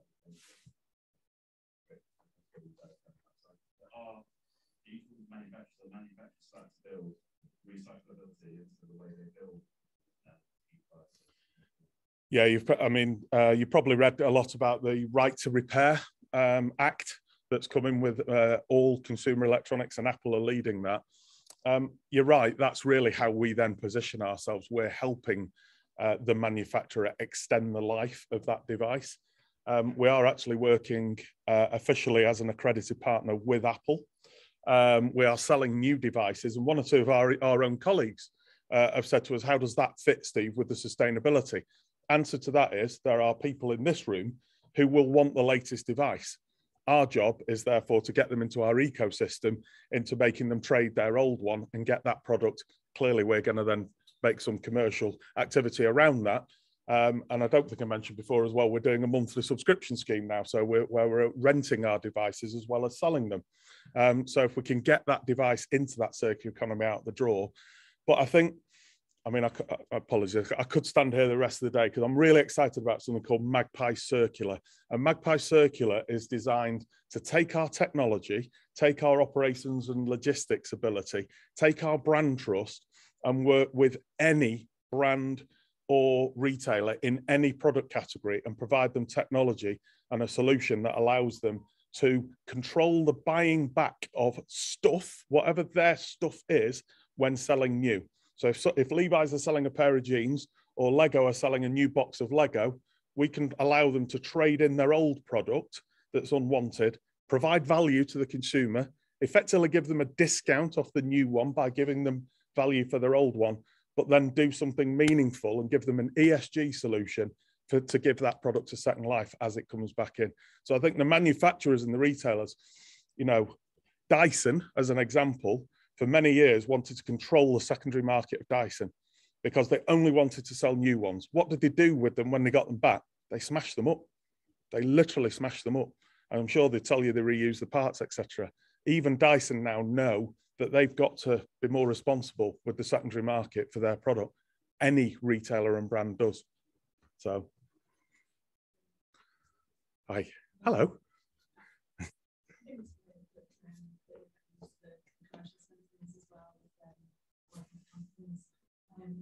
One of the things to do with the pandemic was allow people to sell their things from the donation to charity. Is that something that is continued or can continue with? Yes, so at the end of the Music Magpie journey, you can choose to get paid yourself or donate the money to, I think it's 7 charities that are on there at the moment, including Waste Aid, who some of you will have come across. Waste Aid are working with developing nations in educating them, because obviously what a lot of nasty developed nations do is ship all their old, well, stuff, right? Plastic and all sorts of nonsense, including e-waste. So it's helping them, educate them. So you can donate your money to them.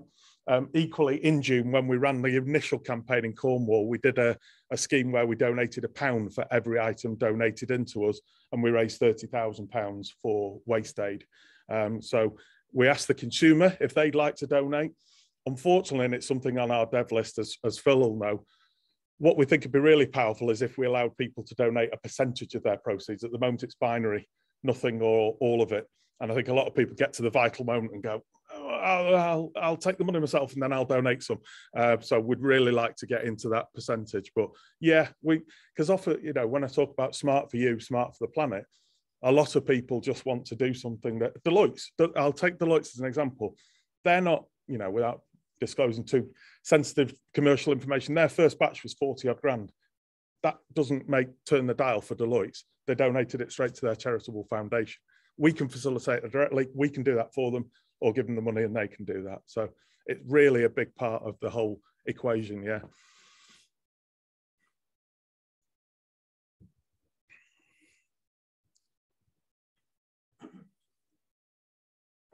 Hi, so it's really very similar. Just wondering if you mentioned about doing corporate, but what about your not-for-profit or your huge NHS and schools and once we have kind of use mobile phones, for example, is great, encouraging them to do that where the organisation installs that and they have the kickback, if you like, straight back into the organisation. Yeah, it's fascinating you've asked that because I for a long time, sorry. People online, could you repeat the question for them? Yes, of course, of course. Yeah, it was about taking the corporate type relationships, but into more of a school kind of environment and community type thing. we've always found that really difficult to crack, because obviously you phone a primary school and it's like, hello, and they're busy and the secretary, etc. What we've just cracked into is the National PTA Association and running a scheme with them, because we pay a lot of money for inbound logistics, right? Well, every kid's school bag could be that inbound logistic journey of bring your old device in. And frankly, even if there's no commercial value in it, we'll help you recycle it responsibly. So help take you out of the drawer. Even if it's an old Nokia, it's not worth anything. There's no resale value, but we'll help you recycle it responsibly. But we,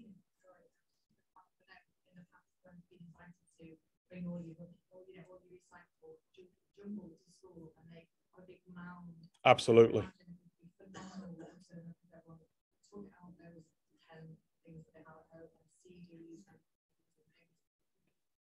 I agree completely. And what we've tried to do is sort of divide and conquer with it so far. And over the 13 years since I started off in literally the garage in Hazel Grove, I've been trying to crack that and even just do it with our local school, Norbury, around the corner. But yeah, well, we'd love to talk to you. I'm sure Phil will grab you later. Hiya, I just wondered, as you mentioned about how kind of the data side is most important to them. Yeah. Somewhere where I work as well, we produce a phenomenal amount of e-waste because of defence, a lot of the stuff needs to be disposed of very safely. With Deloitte, did you come up with kind of rules on what would happen to that data used to feed into, or was there kind of legal guidelines you could follow to get rid of that? We use, that was just about the certified data wipe element of what we do with devices. We use a certified data wipe. So it always staggers me. A third of devices that arrive in from consumers have data still on it. Pictures, contacts, all sorts of things. And I guess that's a compliment about how much people trust us, but slightly worrying because, you know, why would you do that? But we do a certified data wipe and offer the corporate professional indemnity, gives them a bit of extra comfort for anything if that ever happened. Because it may be, you know, you might be sat there having never recycled in your life and you just think, oh, you know, my old pictures and my old contacts and all that kind of stuff. And yeah, if you factory reset your device, they're still in there.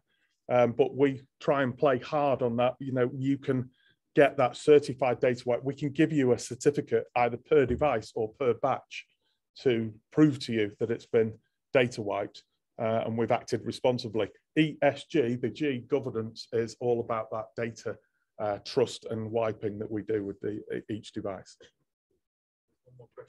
Yeah, sorry, Helen. It's okay. No, it's fine. It's fine. We've said before that there's so much to discuss on this subject. But really quick question, Steve. Obviously, lockdown shone a light on sort of digital poverty, where you've got like the 5 kids at home but only one computer. Sure. Something be done in that recycling. And the idea of what BJ called leveling up in terms of getting enough tech to the people who need it. Should lockdown happen or not happen again? Yeah. Again, a massive part of what we do, and without going too salesy, what we try to do is make product as commercially accessible as possible. So I mentioned the new monthly subscription scheme. It starts at $6.99 a month for an iPhone, for a 6S. 6S is the oldest device we do because that's the oldest device the latest iOS runs on to keep them secure. But that then starts at $6.99. We do also donate a lot of product, you know, mainly older product into schools, hospices last year. And last year we donated, again, we ran for 3 months. We ran a scheme where we donated £1 to NHS charities together for every device that we bought, and then another £1 for reselling it, and raised £200,000 in June, July and August. And also donated, you know, I think it was 150 into Stepping Hill, because of course it was that terrible time where, you know, well, I think it still exists. I've been so lucky I've not had anybody close to me in hospital, but visitors were restricted and poor people were very poorly and in hospital and struggling. So yeah, to make them accessible into those environments. And we donate, anybody who knows me know I'm a huge City fan, so we do a lot of work with City and the community who do, despite my allegiances, amazing stuff around Greater Manchester. And they were distributing tablets, phones, and children's books actually we donated a lot of as well. But so sorry, that all sounded terribly self-righteous, but we are very, very much aware that we have a social responsibility to help those people, both commercially and where we can, by donating product. So. Steve, thank you very much. Thank you, Helen. Thank you again for inviting.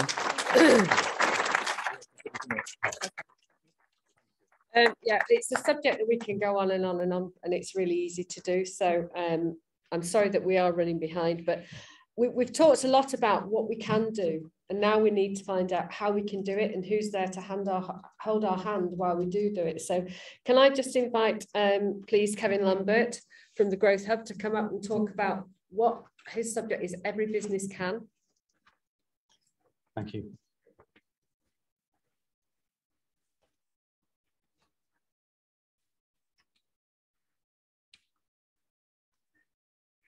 Good afternoon, everyone. Can you all hear me? Right. So, Kevin Lambert from the Business Growth Hub. The Business Growth Hub works with SMEs in Greater Manchester. It offers fully funded support to the business community. And that support goes way beyond what I'm going to talk about today. And it covers a whole lot of things in terms of skills, training, helping you with marketing, helping you with digital, loads of stuff. But all of that I'm going to put aside and just talk about the bit that I'm really interested in. I think for me, this journey to net zero, we deal with SMEs. We have a team of about 8 advisors, and we talk to SMEs, and we've worked with them for about 10, 15 years. And the support we've given them in the past has very much been going in, doing an assessment of their site, helping them identify opportunities, helping them understand what the cost benefit is, and then helping them to progress that. And that's worked really well. But over the past 18 months or so, what we're getting more and more is a lot of confusion in the marketplace. People are asking questions, and we've covered some of that this morning in terms of what's carbon zero, what's net zero, what's this, what's that. And there's lots of jargon out there. But the encouraging thing for us is that a lot of businesses recognize the need to do something and are keen to do something, but they just want to do it right. So within the Growth Hub, what we try to do is to put together a program of support. It's fully funded support for GM SMEs. And the idea was to help guide them from that very early sort of stage and move them through a structured sort of journey so that they can get to a clear point at the end. So what we offer is a fully funded support. We've got a team of people, and they've got over 150 years of experience supporting SMEs. The idea of this is that we'll deliver, at the moment, we're delivering it virtually. It'd be nice to get back to face-to-face. I think this is only the second face-to-face event I've done in 18 months. Kevin, excuse me, can you just hold the mic up a little bit more? Is that better? Yeah, thank you. Yeah, so this is only the second event that I've done in 18 months where I'm seeing real faces instead of a rectangle. And it is a bit freaky, but it's good. So at the moment, we are still delivering virtual sessions. We will move to sort of delivering them face-to-face. And the idea with this is that we want to get those businesses who are at that early stage or haven't even started that journey and help progress them through. In an ideal world, the companies that we're looking to support, I would say, need to be more than 10 employees. We don't have anything against people who are less than 10 employees, but it's more the commitment that we're going to be asking of them in terms of their time. And we want to make sure we're giving real value back to those businesses so they can make those savings from the early start. There is a couple of things. We do exclude certain categories, and I think it was neatly defined before as SIN companies. So there are several companies and different organizations that we will not support, but for most SMEs in Greater Manchester, we are there to help. So let me talk you through what we've put together. Journey to net zero, we try to clump it into 4 key areas. So the first bit, and a lot of this was highlighted earlier on, it's understanding net zero. So it's looking at it from that initial bit is just understanding climate change and what it means to you as a business. And that's trying to help everybody put it into context. From that, we then move on to sort of understanding what your own business priorities are. So with that, we're looking at aspects, impacts of your business, and we go across the whole spectrum. but it's helping you to identify those key areas that you need to focus on. And then we look at the first, I'll say a first cut in terms of carbon footprinting. Certainly for a lot of businesses that we work with, what we find is they can do the scope 1 and scope 2 if they can get a hold of the data. And that's not always possible for a lot of businesses. It's quite a challenge in itself, but we help with that. We'll then branch that out a little bit further and also covering those additional scope 3 emissions around waste and around that grey fleet. So when one of your employees is using their own car and then they're expensing that. Those are the easy wins that we can do. But then we'll also take those impacts and aspects that were identified earlier and try to work out the carbon footprint associated with those. And I would definitely agree with the comments earlier on. Doing scope 3 emissions is a challenge, and it takes time and it takes building up that knowledge over time. So from that sort of session, you've got an understanding of net zero and where you fit within that agenda. Then we move on to the classic sort of improve the operations. And within that, the first one that we'll look at is that resource efficiency. Now, by resource efficiency, what we're really focusing on here is where some of those quick wins in the business are. And it could be around energy, it could be around waste, it could be around the packaging that you're using. But it's really to get that stimulus going where we can identify that low-hanging fruit, but also the investment opportunities as well. And the key part there, and it does answer one of the questions that was brought earlier on about how do you motivate and how do you get the management to buy into this? And I think identifying some of those quick, easy wins and putting a cost and benefit to that really helps with that initial argument. From there, we'll also look at the travel and transport, and we work with TFGM on that. And that's trying to help the businesses. It is without a doubt, a very popular topic, both personally and from a business perspective. There's a lot of financial benefits for a business in terms of national insurance contribution if an employee is choosing to lease an EV through the company. There's lots of benefits all around.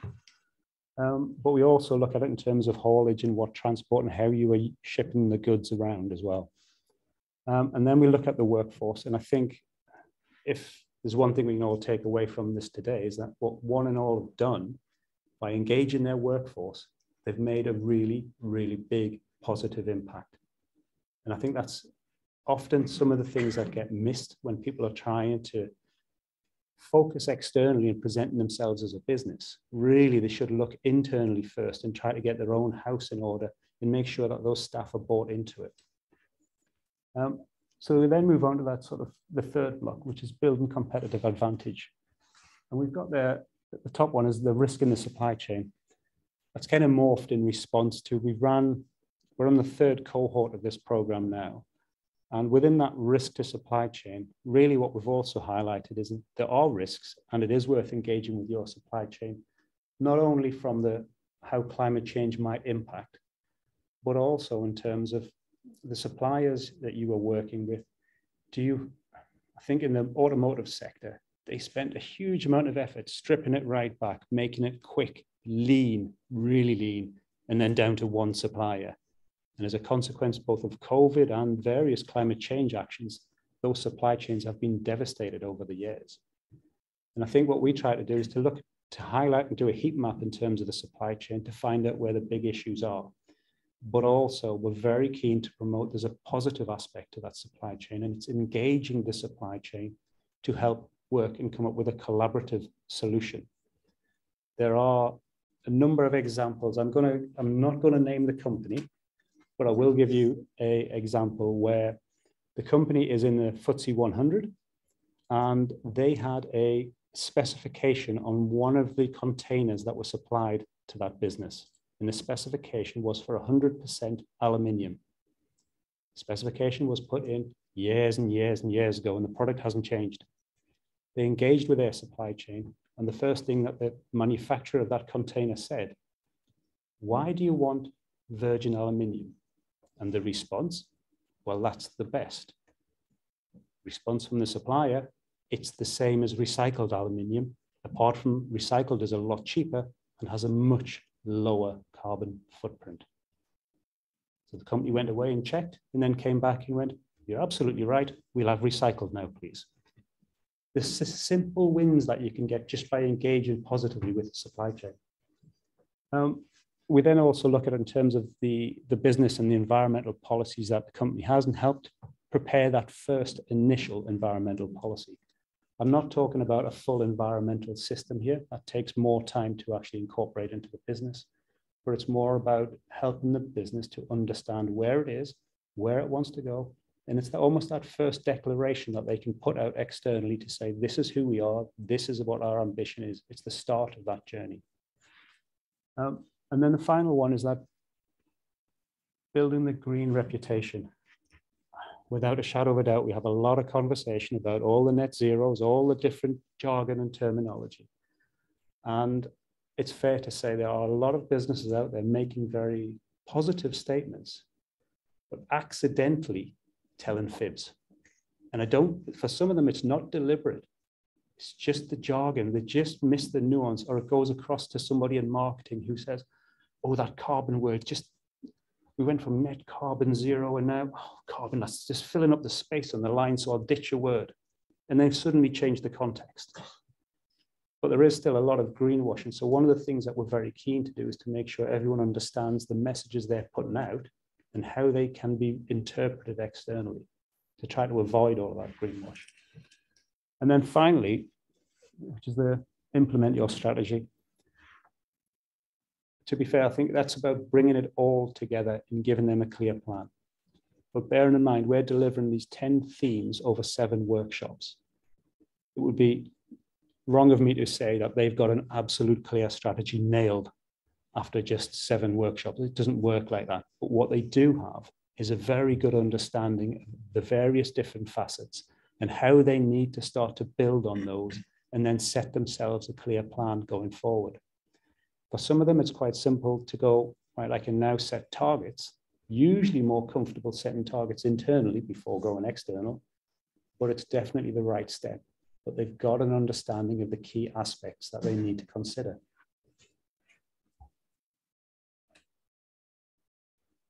So some of the benefits. Basically, by the end of the program, what the participants should all have is the skills and the knowledge to develop and implement a strategic plan. They should have the confidence to take things forward. They should know where they fit within that whole net zero agenda. But they should also be able to look both to their customers and their suppliers and work with them constructively. And I think that's one of the key bits. When you've started to talk to your suppliers, you're then in a position to go to your customers. Now, this is quite novel. If your customer asks you, how are you doing? You're obliged to respond. But there's a whole difference when you go to the customer and say, I can help you on what you're doing, even though you haven't already asked me. And it's that positive engagement. There are a lot of businesses out there who I think the term was used before, stickiness. And I think it's a really good term, because if you can go to your customers proactively and say, I've got this offering, here's the product that you want me to give you, but I can improve the environmental performance of that product by doing this, or just tweaking how we do the delivery mechanism, tweaking your specifications on the packaging. If you can go proactively to the customer, the chances are you're going to have a long-term relationship with that customer. So for me, it's more about being more efficient, more productive, more competitive going forward, and more sustainable, both in terms of a business, but also in terms of the environment. Thank you very much.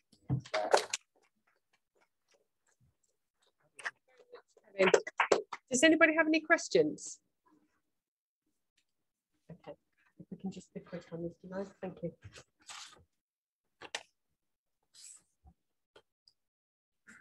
Thanks, Kevin.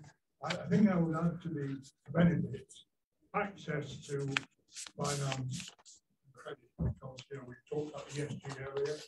I think certainly it would make it easier doing that to convince lenders that you are serious about the transition.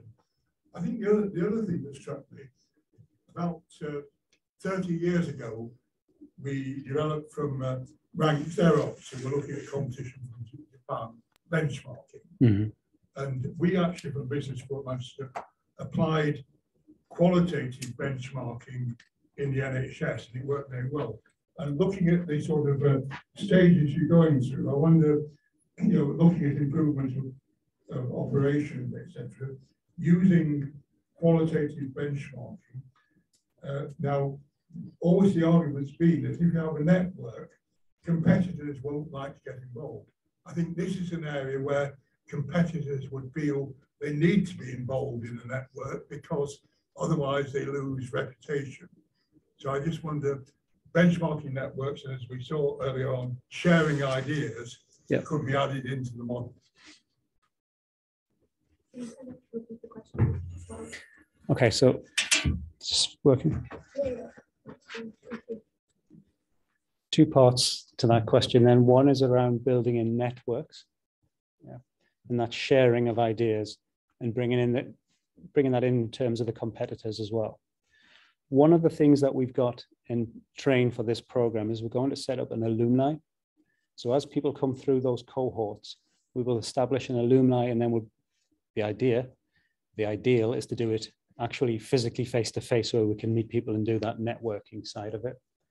And then on top of that, we're also going to pepper that with additional information. So we're going to put together a kind of a news feed that will come through on a regular basis, which will give any changes to policy, any new case studies, any information in terms of what they can be doing.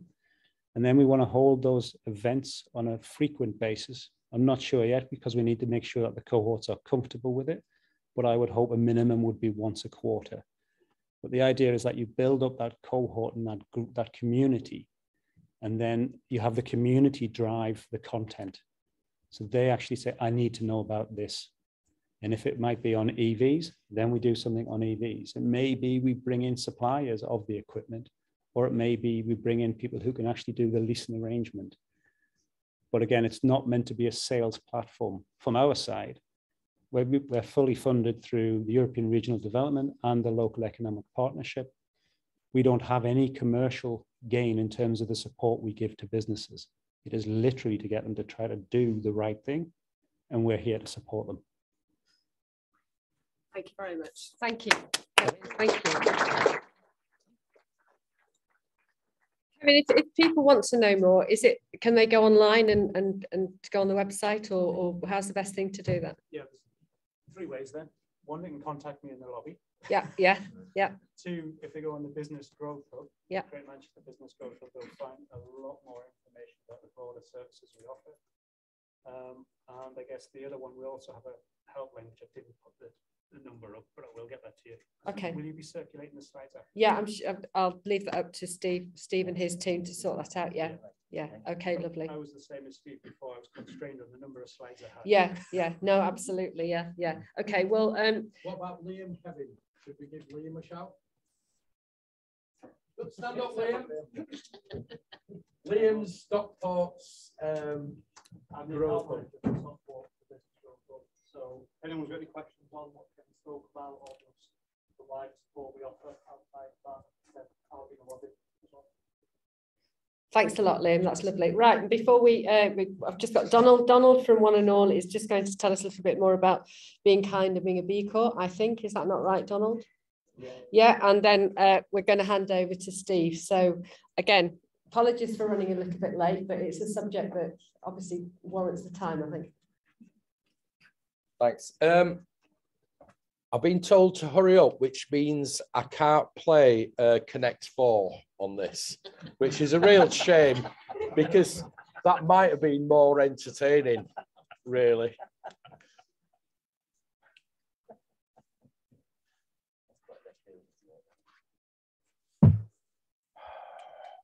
This is all about being a B Corp. These are dead quick, but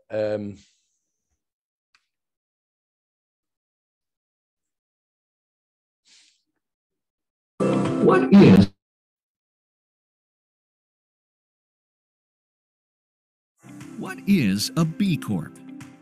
Certified B Corporations are companies using business as a force for good. B Corps make decisions that serve communities, consumers, employees, and the environment. They don't just talk the talk, they walk the walk and take a rigorous assessment to earn your trust. When you see the B, you know you're in good company. Choose better, do better, feel better.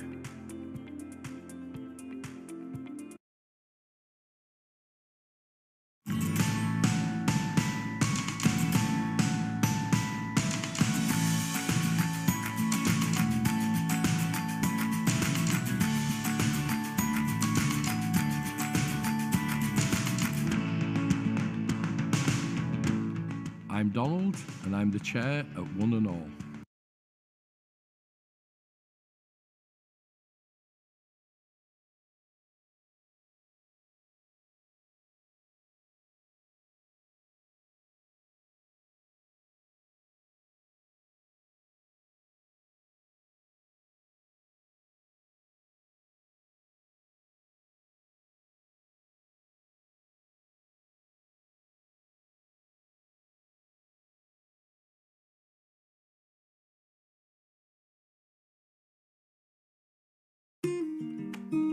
We have a dream that one day all companies will compete not only to be the best in the world, but the best for the world. Others share this dream and have begun to turn the dream into a community. This community signed a Declaration of Interdependence and invited others to join them. Now thousands of companies from 60 countries are turning our community into a global movement to redefine success in business. B corporations use the power of business to solve social and environmental problems. Our largest certified B Corp works to inspire a healthier world through food. A food service company that serves over 1 million meals to low-income public school students every week. A manufacturer that goes green and helps workers move from welfare to a career. An online bookseller that recycled used books and funds local libraries and global literacy. An outdoor apparel company that stewards the environment. An ice cream company that maintains its mission post-sale. B Corp is a certification that helps consumers identify these change makers, and investors make money and make a difference. As a community, we are passing laws around the world, creating a new kind of company that serves society and shareholders. We are leading a global movement of people using business as a force for good. Join us. Be the change.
I'm Donald, and I'm the chair at One and All.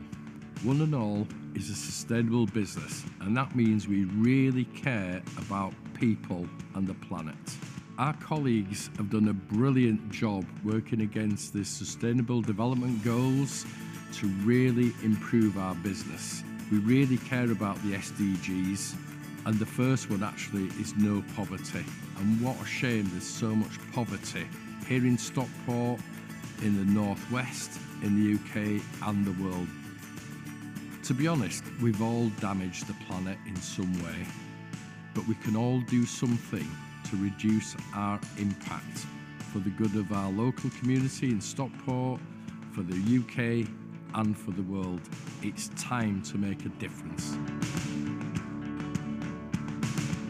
I'm Neil, the Managing Director. In 2021, we changed our brand name from Rollington Knitwear to One and All because it reflects what we're truly all about. We want to be a force for good, so we do all we can to be kind for people and planet. I believe it's the best way to do business for the future because more and more people want to buy from those businesses that are ethical and sustainable. I think it's really important that in all we do, we're really proud, so that we do things with people and planet in mind, so that we're protecting those people that we supply to now, but also the generations of the future.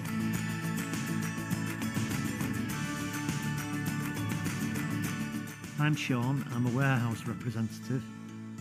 Every year, we close the business for a day to hold our own climate crisis event.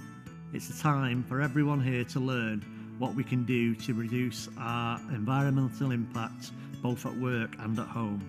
And we're really proud of what we have achieved so far and just how far we might be able to take it. As a business, one of our first decisions was to install solar PV panels onto our building. Now we generate double the power we use, so we can power our hybrid and electric vehicles and also put some back into the grid. This is good for the planet and it's good for profits.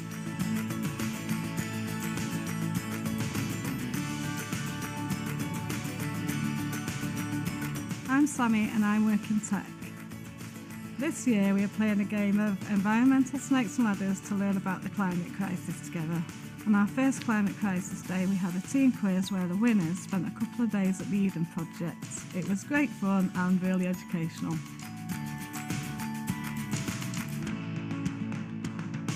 Hi, I'm Rachel.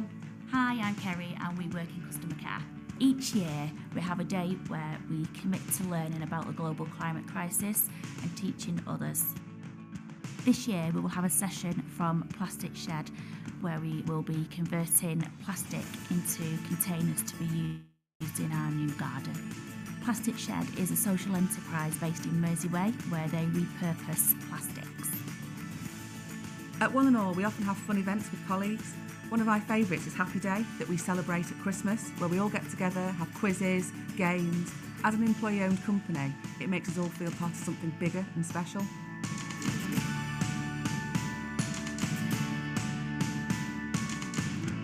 I'm Chris Rowlinson, third generation of the Rowlinson family.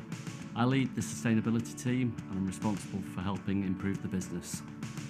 We sold all our shares to become 100% employee owned, which has transformed the business and also something I'm incredibly proud of.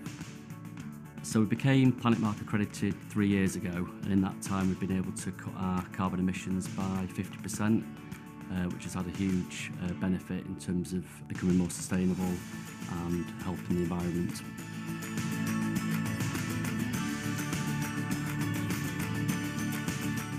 I'm Ken and I'm One and All's Overseas Director based in Asia. I look after our amazing quality team based at our Tier 1 suppliers, both in Bangladesh and Egypt. We measure our carbon footprint both from the port of origin all the way through to the goods that we deliver to our customers. It really shows our commitment to measuring our carbon footprint and looking at ways to reduce the impact and improve the environment. I'm Jill and I'm the finance team leader. Being kinder to people and the planet saves money and increases profits. In our warehouse we've installed LED lights and motion sensors, which has cut our electricity costs by 75%.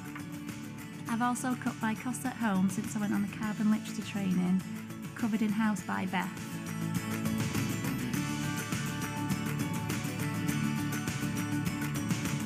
I'm Beth and I'm One and All's sustainability representative.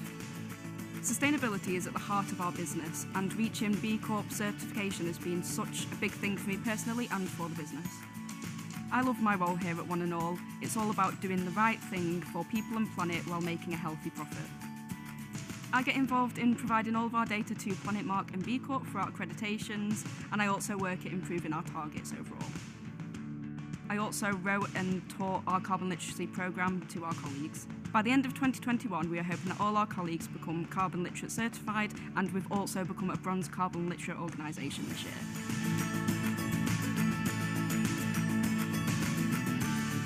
I'm Carrie and I'm the marketing specialist. I think I've got the best job in the world because I create and share One and All's stories that inspire other people to be kinder and more sustainable. I'm really proud that we've gifted over 730 water filters to the workers overseas who make our garments in Bangladesh.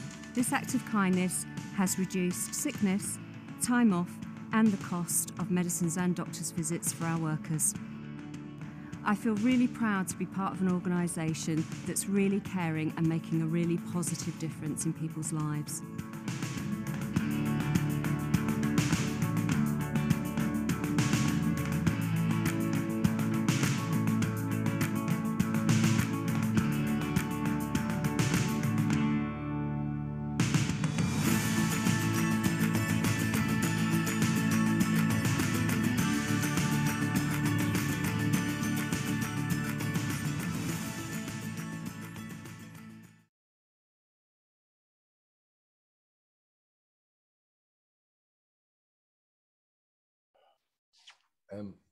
Just before I hand Steve, who like this morning is going to be 100 times better than what I've done.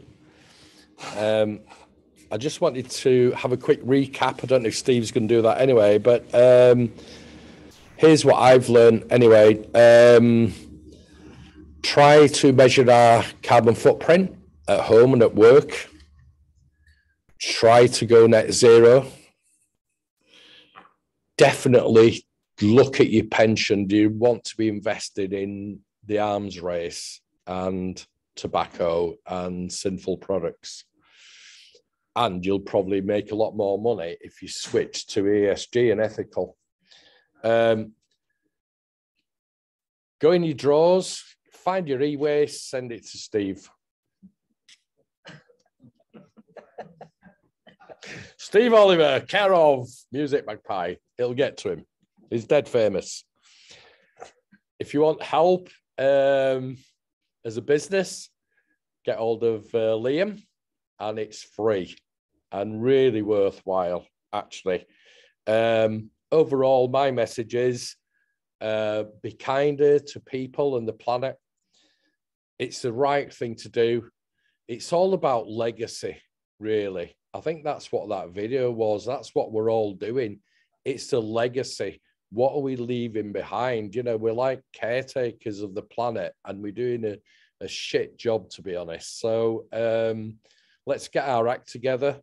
And I think we should have learnt by now, if you weren't sure, being sustainable is great for people, planet, and profits. So I'll hand you to Steve, who the last time I saw him, he's got this problem with dating.